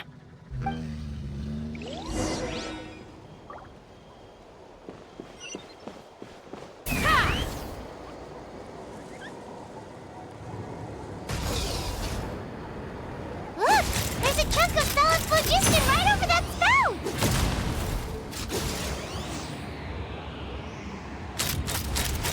Open fire! Take me up!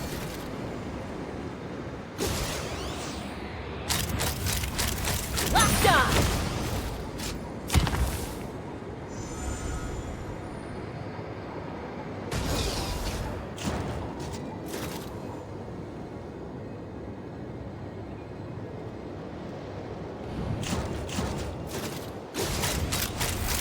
Open fire!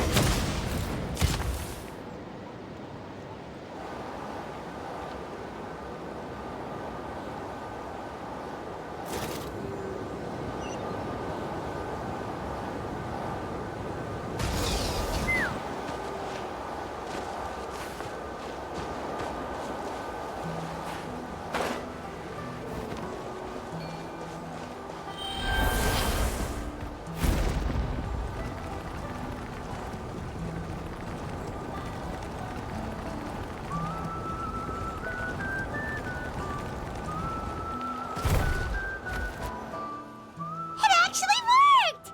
But wait, how are Paimon and the Travelers supposed to get up there? Koya can give you a lift. She's actually been following us this whole time.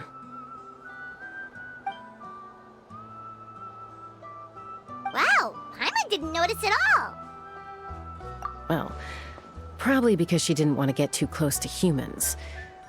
Or maybe just me. But right now, we need her power. Whoa, you didn't even have to summon her!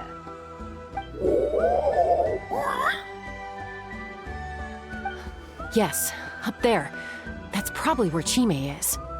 All right, let's go have a little talk with this T'Pol.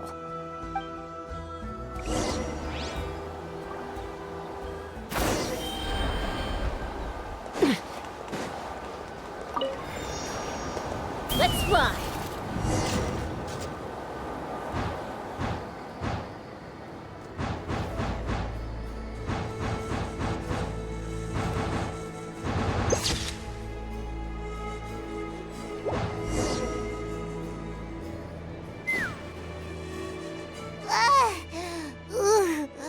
Paimon's never flown that fast before. She feels so ready to throw up. Aha. Just as I thought. It might look like a regular hot air balloon from the outside, but up close, it's clearly been heavily remodeled. And sure enough, it only descended below the cloud line because the custom-built machinery malfunctioned. I should be able to figure it out with T'Pol's notebook. Thankfully, I know a little DIY from fixing up my guns when they're having issues. That should just about do it. Now all it needs is a nice hard kick. Maybe that works on your guns, but, huh? We're really moving!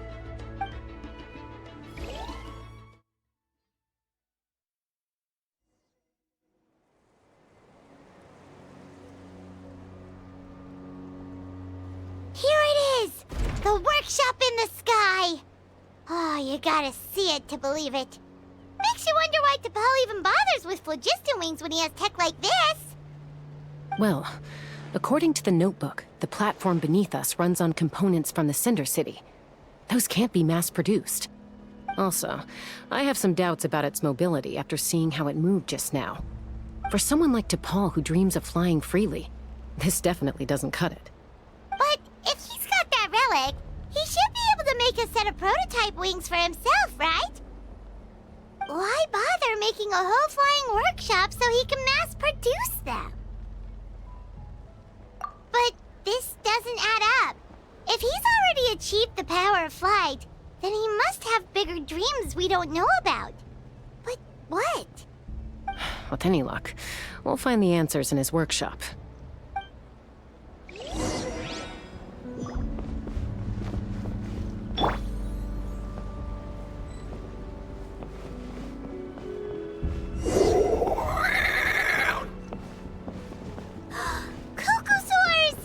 Seems like the merchants were right. The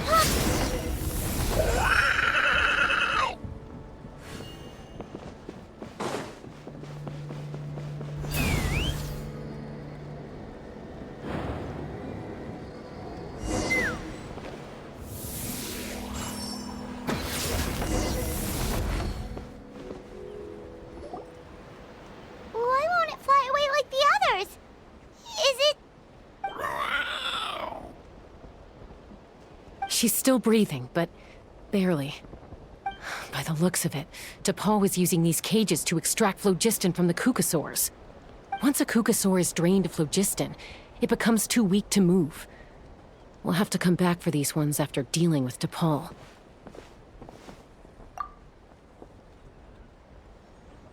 Let me see. Looks like a record of his phlogiston research. Log number 330. With the support of... I was finally able to launch the airborne workshop.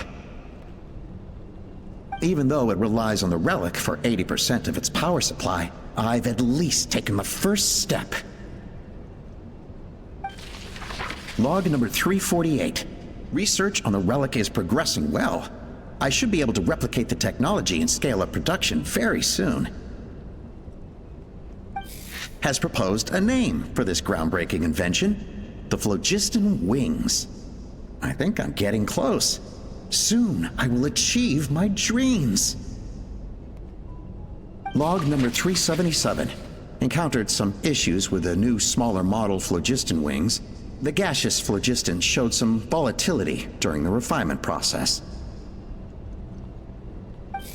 Thinks we should proceed at a more cautious pace with the refinement experiments. But after so many past failures, I have to prove that I will succeed this time. Log number 114. Ran an experiment using Kukasaurs to refine gaseous phlogiston. It was a success. Log number 117. I've started recruiting merchants and hunters to capture wild Kukasaurs. Log number 121. Major breakthrough in the efficiency of phlogiston yield. Huh? So many parts have been crossed out!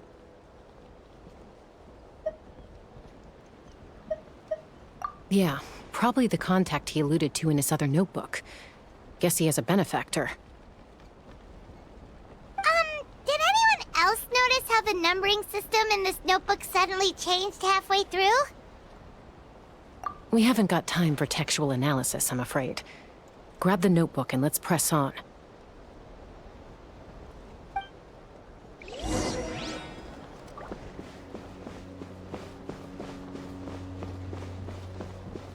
Huh. Never seen one of these before. Looks like this was built with the Cinder City components, too. You're not thinking of giving it a nice hard kick, are you?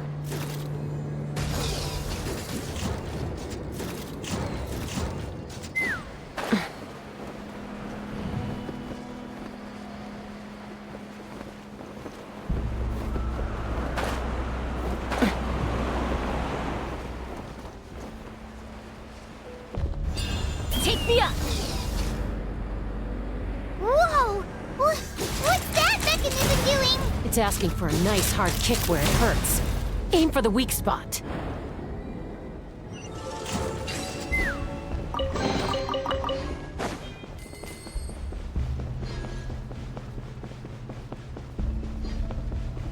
What are they doing here? It's T'Pol's henchmen.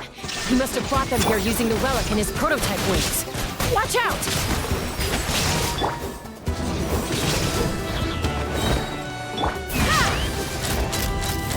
Open fire! Locked on! Locked on!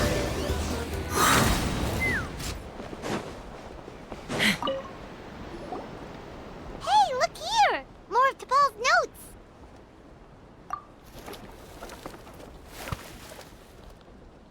Log number 403. Introduced me to some new comrades who fully support my ideas. I told them that some Saurians are blessed with wings, and some people with natural gifts, while the less fortunate among us can only look on longingly as they seize the skies. But I also told them that progress can erase individual differences. Think of the tools humanity has made to fight back against wild beasts. The law we have put in place to even the playing field between the strong and the weak. I promised them that our research will be the new frontier of human progress. With our phlogiston wings, the power of flight will no longer be for a select few to enjoy. Imagine a world where the skies are for all to share. I only hope that when we finally achieve this goal, we'll be proud of me. Imagine a world where the skies are for all to share. Yes, what a wonderful world that would be. If only it were possible, we could respond faster, and so many tragedies could be prevented. But DePaul, what about the Saurians you're draining dry of phlogiston? You're not sharing the sky, you're stealing it! Bad move. I won't let you get away with it.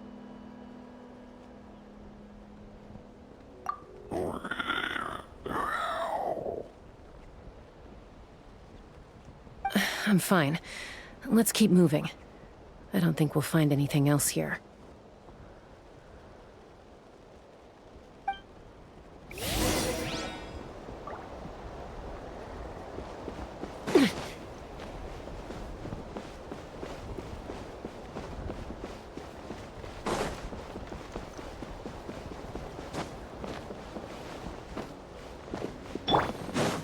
Let's burn this breeze.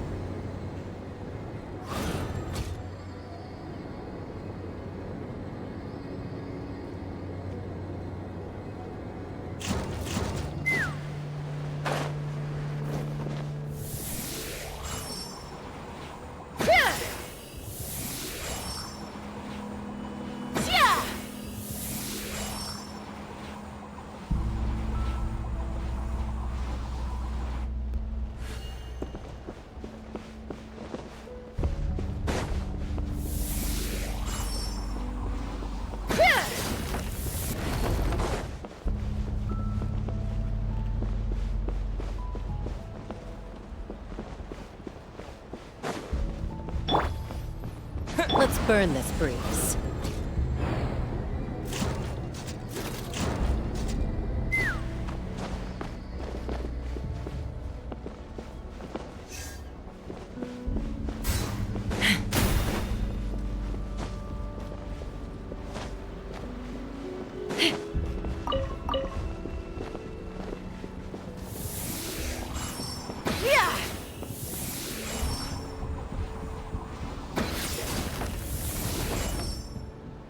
Take me up!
I can't believe he captured so many Kukasaurs. But right now, we have to focus on solving this problem at the source.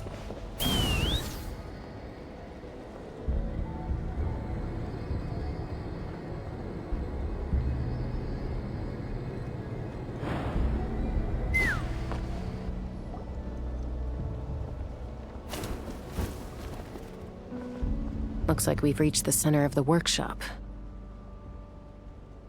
And still no sign of Koya's baby.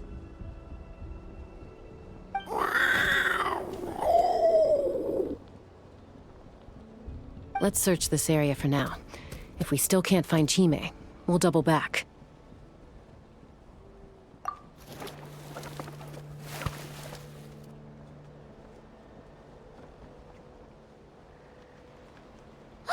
Chaska, Traveler, come quick!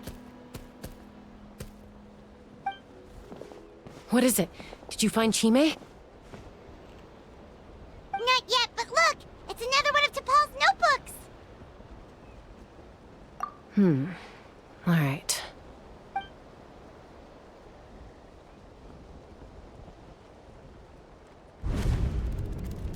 Log number 428. We decided to restart the experiments on phlogiston refinement, but without telling. This is the final obstacle to the success of the Phlogiston Wings project. We cannot fall at the last hurdle. Log number 436. Earlier today, suggested using Kukasaurs as an intermediary to extract refined phlogiston. It's certainly feasible, but... Anyway, as long as our secret experiment succeeds, I'm sure won't bring it up again. Log number 443. We will conduct the experiment tomorrow. Birthday is coming up, so hopefully we'll have a birthday surprise for her. Log number 444.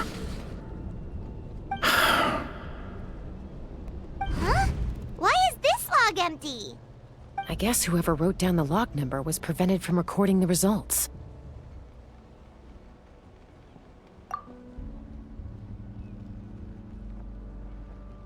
Log number 0. We lost many comrades in the accident. Among them are friends, lovers, and children. But we cannot stop now. We will keep their legacy alive and carry their dreams forward. As of today, we are scrapping the artificial refinement method. Instead, we will focus all our efforts on phlogiston extraction from live Kukasaurs. They are arrogant beasts whose existence in the wild serves no one but themselves. Their true worth lies in their sacrifice for the sake of human progress. To facilitate our operations, we will gradually move the airborne workshop closer to the Flower Feather clan, even as we continue to expand it. All this we do to create a world where the skies are for all of humanity to share. All this we do to make T'Pol's dream a reality. Given the way this is written, not to mention the fact that the numbering has started over from 0, it kinda sounds like this is someone new. Does that mean that T'Pol's already... There's also a letter tucked in the end of the notebook. It's from Puma.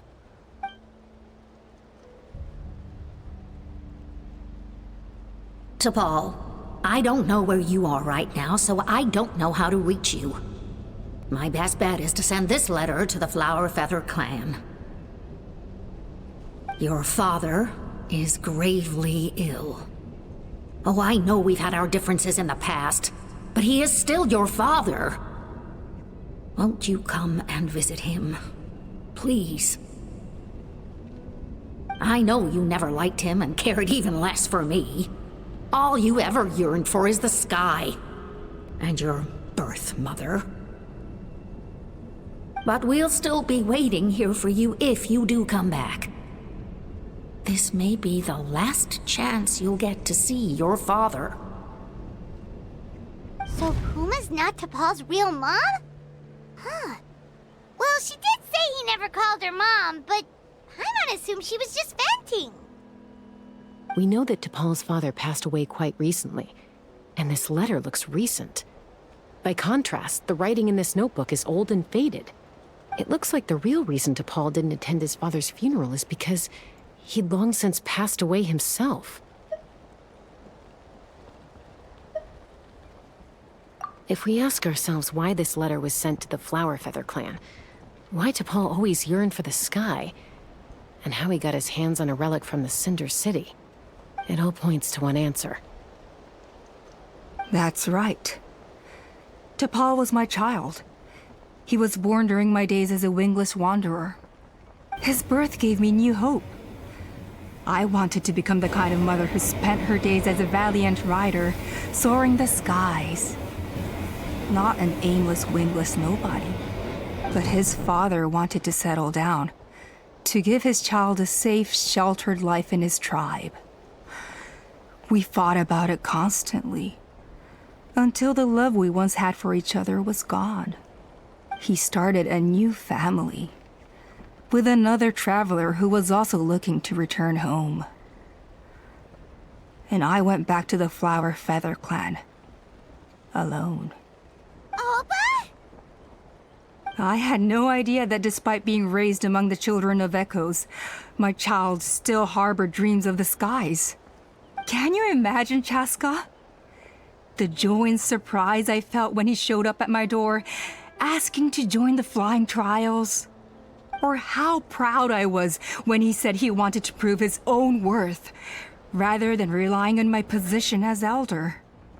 And then the anguish that overcame me when he was rejected by the Cucusaurs and became wingless, just as I had after my injury. You've got a lot of nerve showing your face here.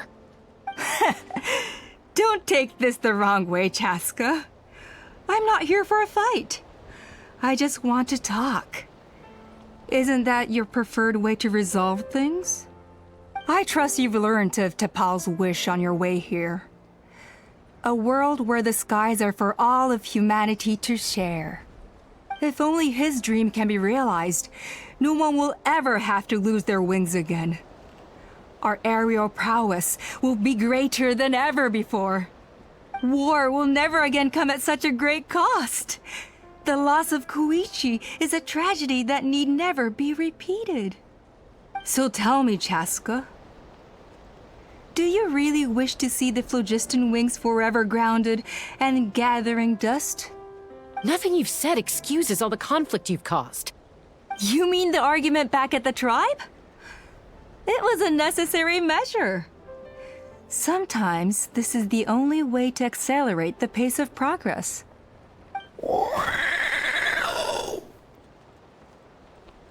Is a mother harming her children when she coaxes them into swallowing a bitter pill? Of course not. It is a brief moment of suffering for the greater good, and the child would come to understand this in due course. The phlogiston wings are that bitter pill. We will never progress as a tribe if we cling to the scraps the Cucusaurs offer us. Once the people have embraced the phlogiston wings, they will never look back. Even if they learn how the refined phlogiston is sourced. They will convince themselves that the sacrifice of a few Cucusaurs is a small price to pay for our dominion over the skies. But this I had not anticipated. I barely had the chance to introduce the phlogiston wings to the tribe before you found this place. Your plan was hardly foolproof. Yet, it can still be salvaged. Chaska, traveler, you are the hope of humanity. I'm sure you have your doubts about my methods, but know that my love for humanity and for Natlan is genuine. You know me, Chaska. And you know that I've always treated everyone in the Flowerfeather clan as my own children, as fellow humans. Surely you can understand my perspective. Alpa, Natlan doesn't belong to humans alone. And truthfully, neither do I.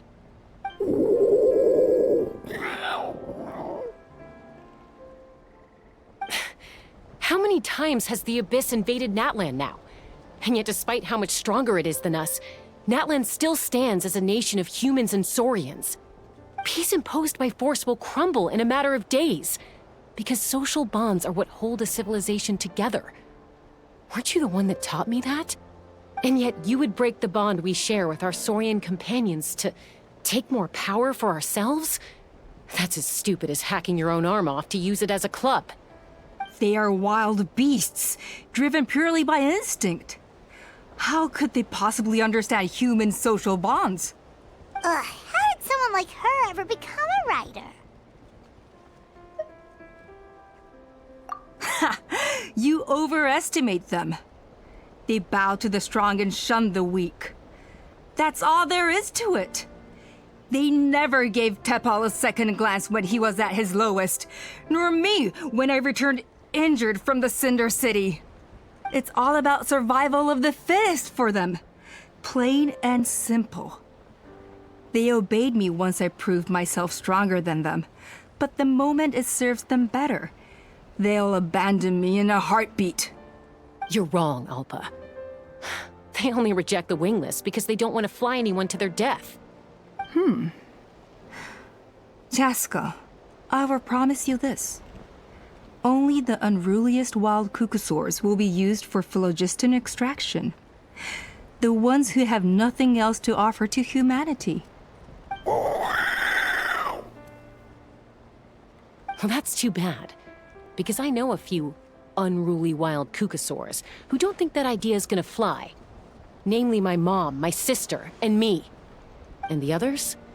To us, they're friends, family, even children. So if you want to put any of them in one of your cages, you're gonna have to go through us. Is that right?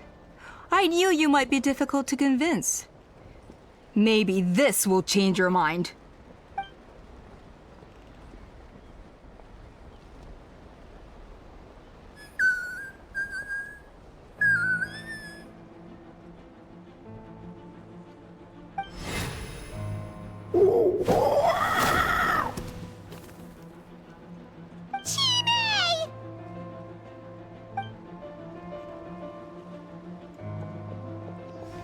Alpa! Careful! Don't make any rash decisions. Unless you want to see her suffer. Oh no, that's one of the extraction cages! I told my subordinates to take control of the tribe while I was away. Luckily for them, our strongest warrior and our most powerful ally aren't there to stop it. Take control? What are you planning to do with Mutota and its supporters? Merely accelerate their inevitable downfall. They cannot stand in the way of progress forever. It is not the move I wish to make, but I'm afraid you and your friends force my hand. And since you insist on imposing me too, I have no choice but to keep you here until the dust has settled. So that's what you meant by I just want to talk. You never intended to negotiate. You just wanted to stall us. No, Chaska. I genuinely hoped I could win you over. You are the strongest warriors we have. Put down your weapons, and I promise you that no harm will come to this young Saurian. I just need you to stay here for the next couple of weeks or so, while my people consolidate their power. Then, I will give her back to you, and you'll be free to leave. As long as the majority supports our vision, even the Pyro Archon cannot meddle in our internal affairs. Your vision is deranged, and the Flower Feather Clan will never support it. You sure about that? Then wait here and see. Time will tell. What do we do? Even if the whole tribe fights back, Mutota's in grave danger! Stop delaying the inevitable! Drop your weapons and get into the cages, Now! She's still holding Chime hostage. Is there really no other way?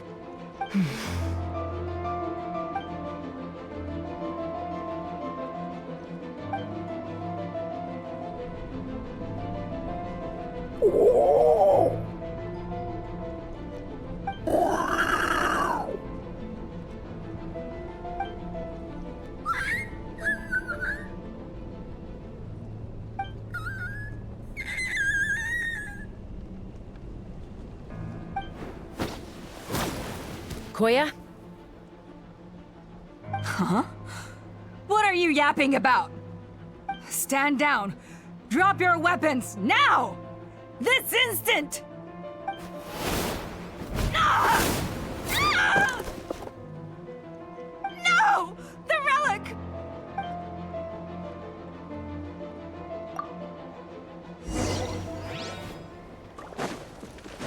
Shine down!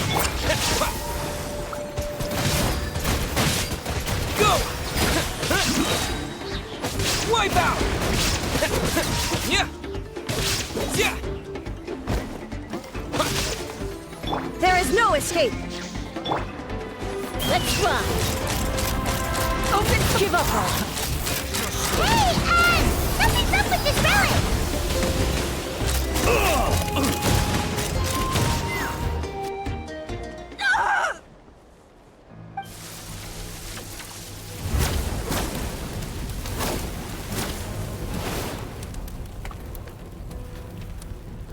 No! What is she doing? She'll bring us all down with her! But why? We stabilized the relic! Maybe it got damaged in the fight. If we don't think of something fast, this whole workshop is gonna fall apart. No. They're directly beneath us. My beloved tribe!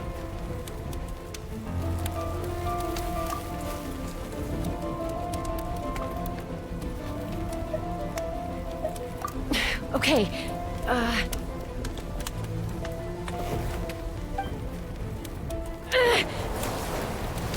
It's too powerful.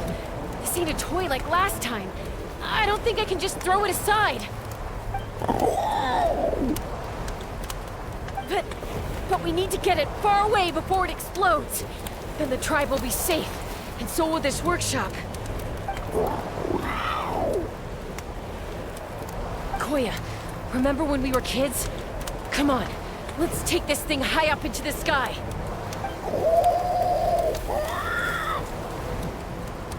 Don't worry, I know I can get rid of it before it explodes. We're talking some surface wounds at most. All I need is for you to catch me at the end, just like old times.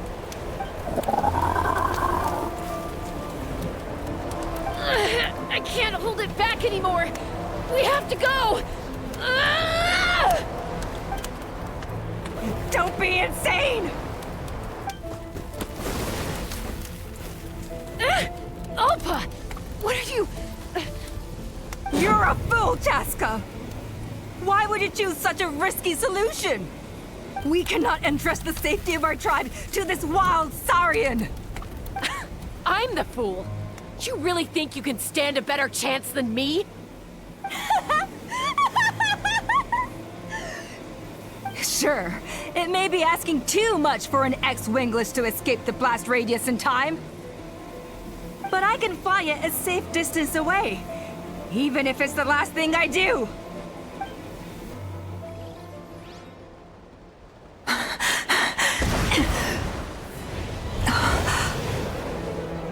Here, this should be high enough to save the clan. What? You don't get to die a hero today.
Are you hurt? Let me take a look at you. What do you mean, I'm fine? Didn't I tell you to catch me on your back? Why did you try to shield me from the blast?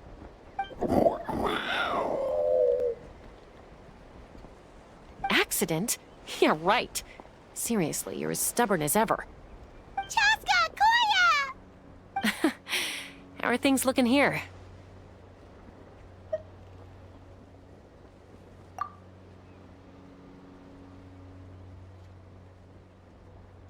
I think that's putting it mildly.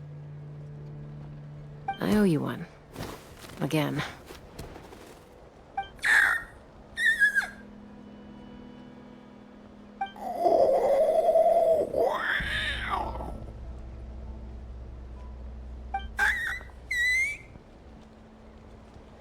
Oh, but be honest. Do you still think Kukasaurs can't form bonds? Mom, I'll figure out the refinement problem. I'll find a way. You don't need to worry about it. I just need some more time. That's all I ask. Please just trust me. Just this once.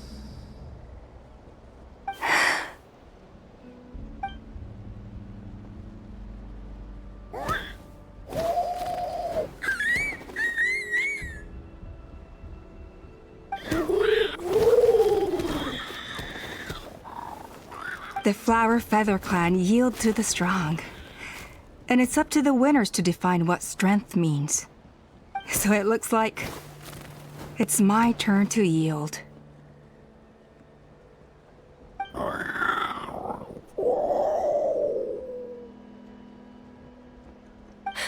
Koya! Koya!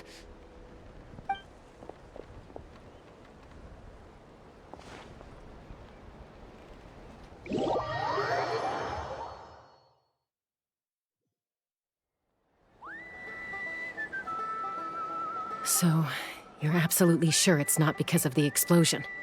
Yes, for the 10,000th time, I'm sure. The blast barely touched her. The reason she fainted was old injuries playing up, compounded by overexertion in recent days. The moment she finally relaxed, all the built-up stress finally caught up with her. And no wonder. Honestly, she's just like you. Anyway, now you know how we feel when you go off risking life and limb. Your mother and I would both appreciate it if you lived less dangerously. You know she wrote to me from the Masters of the Nightwind, just to scold me for not doing enough to keep an eye on you. If she wasn't so busy with work, you can bet she'd come back here and chew us both out in person. I'll find an opportunity to apologize to her. I promise. You'd better. No more avoiding us, okay? And don't get me started on all the checkups you've missed. Got it. Got it. Huh? Koya? You're awake. I'll go let everyone know. Hey, but we're not done talking. What are we gonna do with her, Even after everything that's happened, she still hasn't figured out how to start the conversation with you. She keeps saying, I don't think Koya has forgiven me yet. But if you ask me, she's the one who's scared to open up and have an honest conversation. For all her confidence, she's a very sensitive soul underneath. You'd think as a peacemaker, she of all people would know how to reconcile with her family after a falling out. She must have been a handful growing up. Thank you for being there for her. And of course, thank you for keeping her safe when you were up there in the sky. Koya, Uncle Cusco, we're here! Ha! I was just telling her that she's not to go chasing danger with Chaska ever again. Cusco, I understand how you must feel. But it's all thanks to Koya and Chaska's efforts that the airborne workshop didn't come crashing down on our heads. Oh, Paimon almost forgot to ask. They didn't hurt you while we were gone, did they? Thankfully, when her co-conspirators tried to arrest me, I was out coaching Koyer and Junan. The two of them were a huge help. They took care of things while I went around rallying the resistance. So, in the end, Alpa's would-be revolt didn't really get off the ground. And as it turns out, not all of the Wingless want to see our dear Saurian friends replaced with phlogiston power gizmos. I'm so sorry you got mixed up in this, by the way. We should have caught on to Alpa's scheme sooner. We could have saved so many Kukasaurs from getting hurt. Most of the airborne workshop has now been dismantled. We've just left one small, harmless part intact, and repurposed it as a jail for Alpa and her cronies. Let's see how they like being locked up in a sky prison. So, it looks like there's just one less conflict left to resolve. Peacemaker, you're up. I said I had to wait until things had blown over, didn't I? And now they have.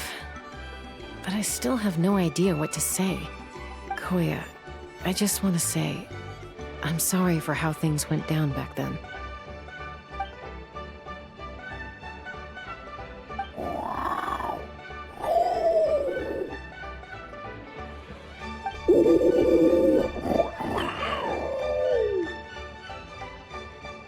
Huh? Does this mean you're not mad at me anymore? There's that family likeness coming through again. But that day, when we ran into each other...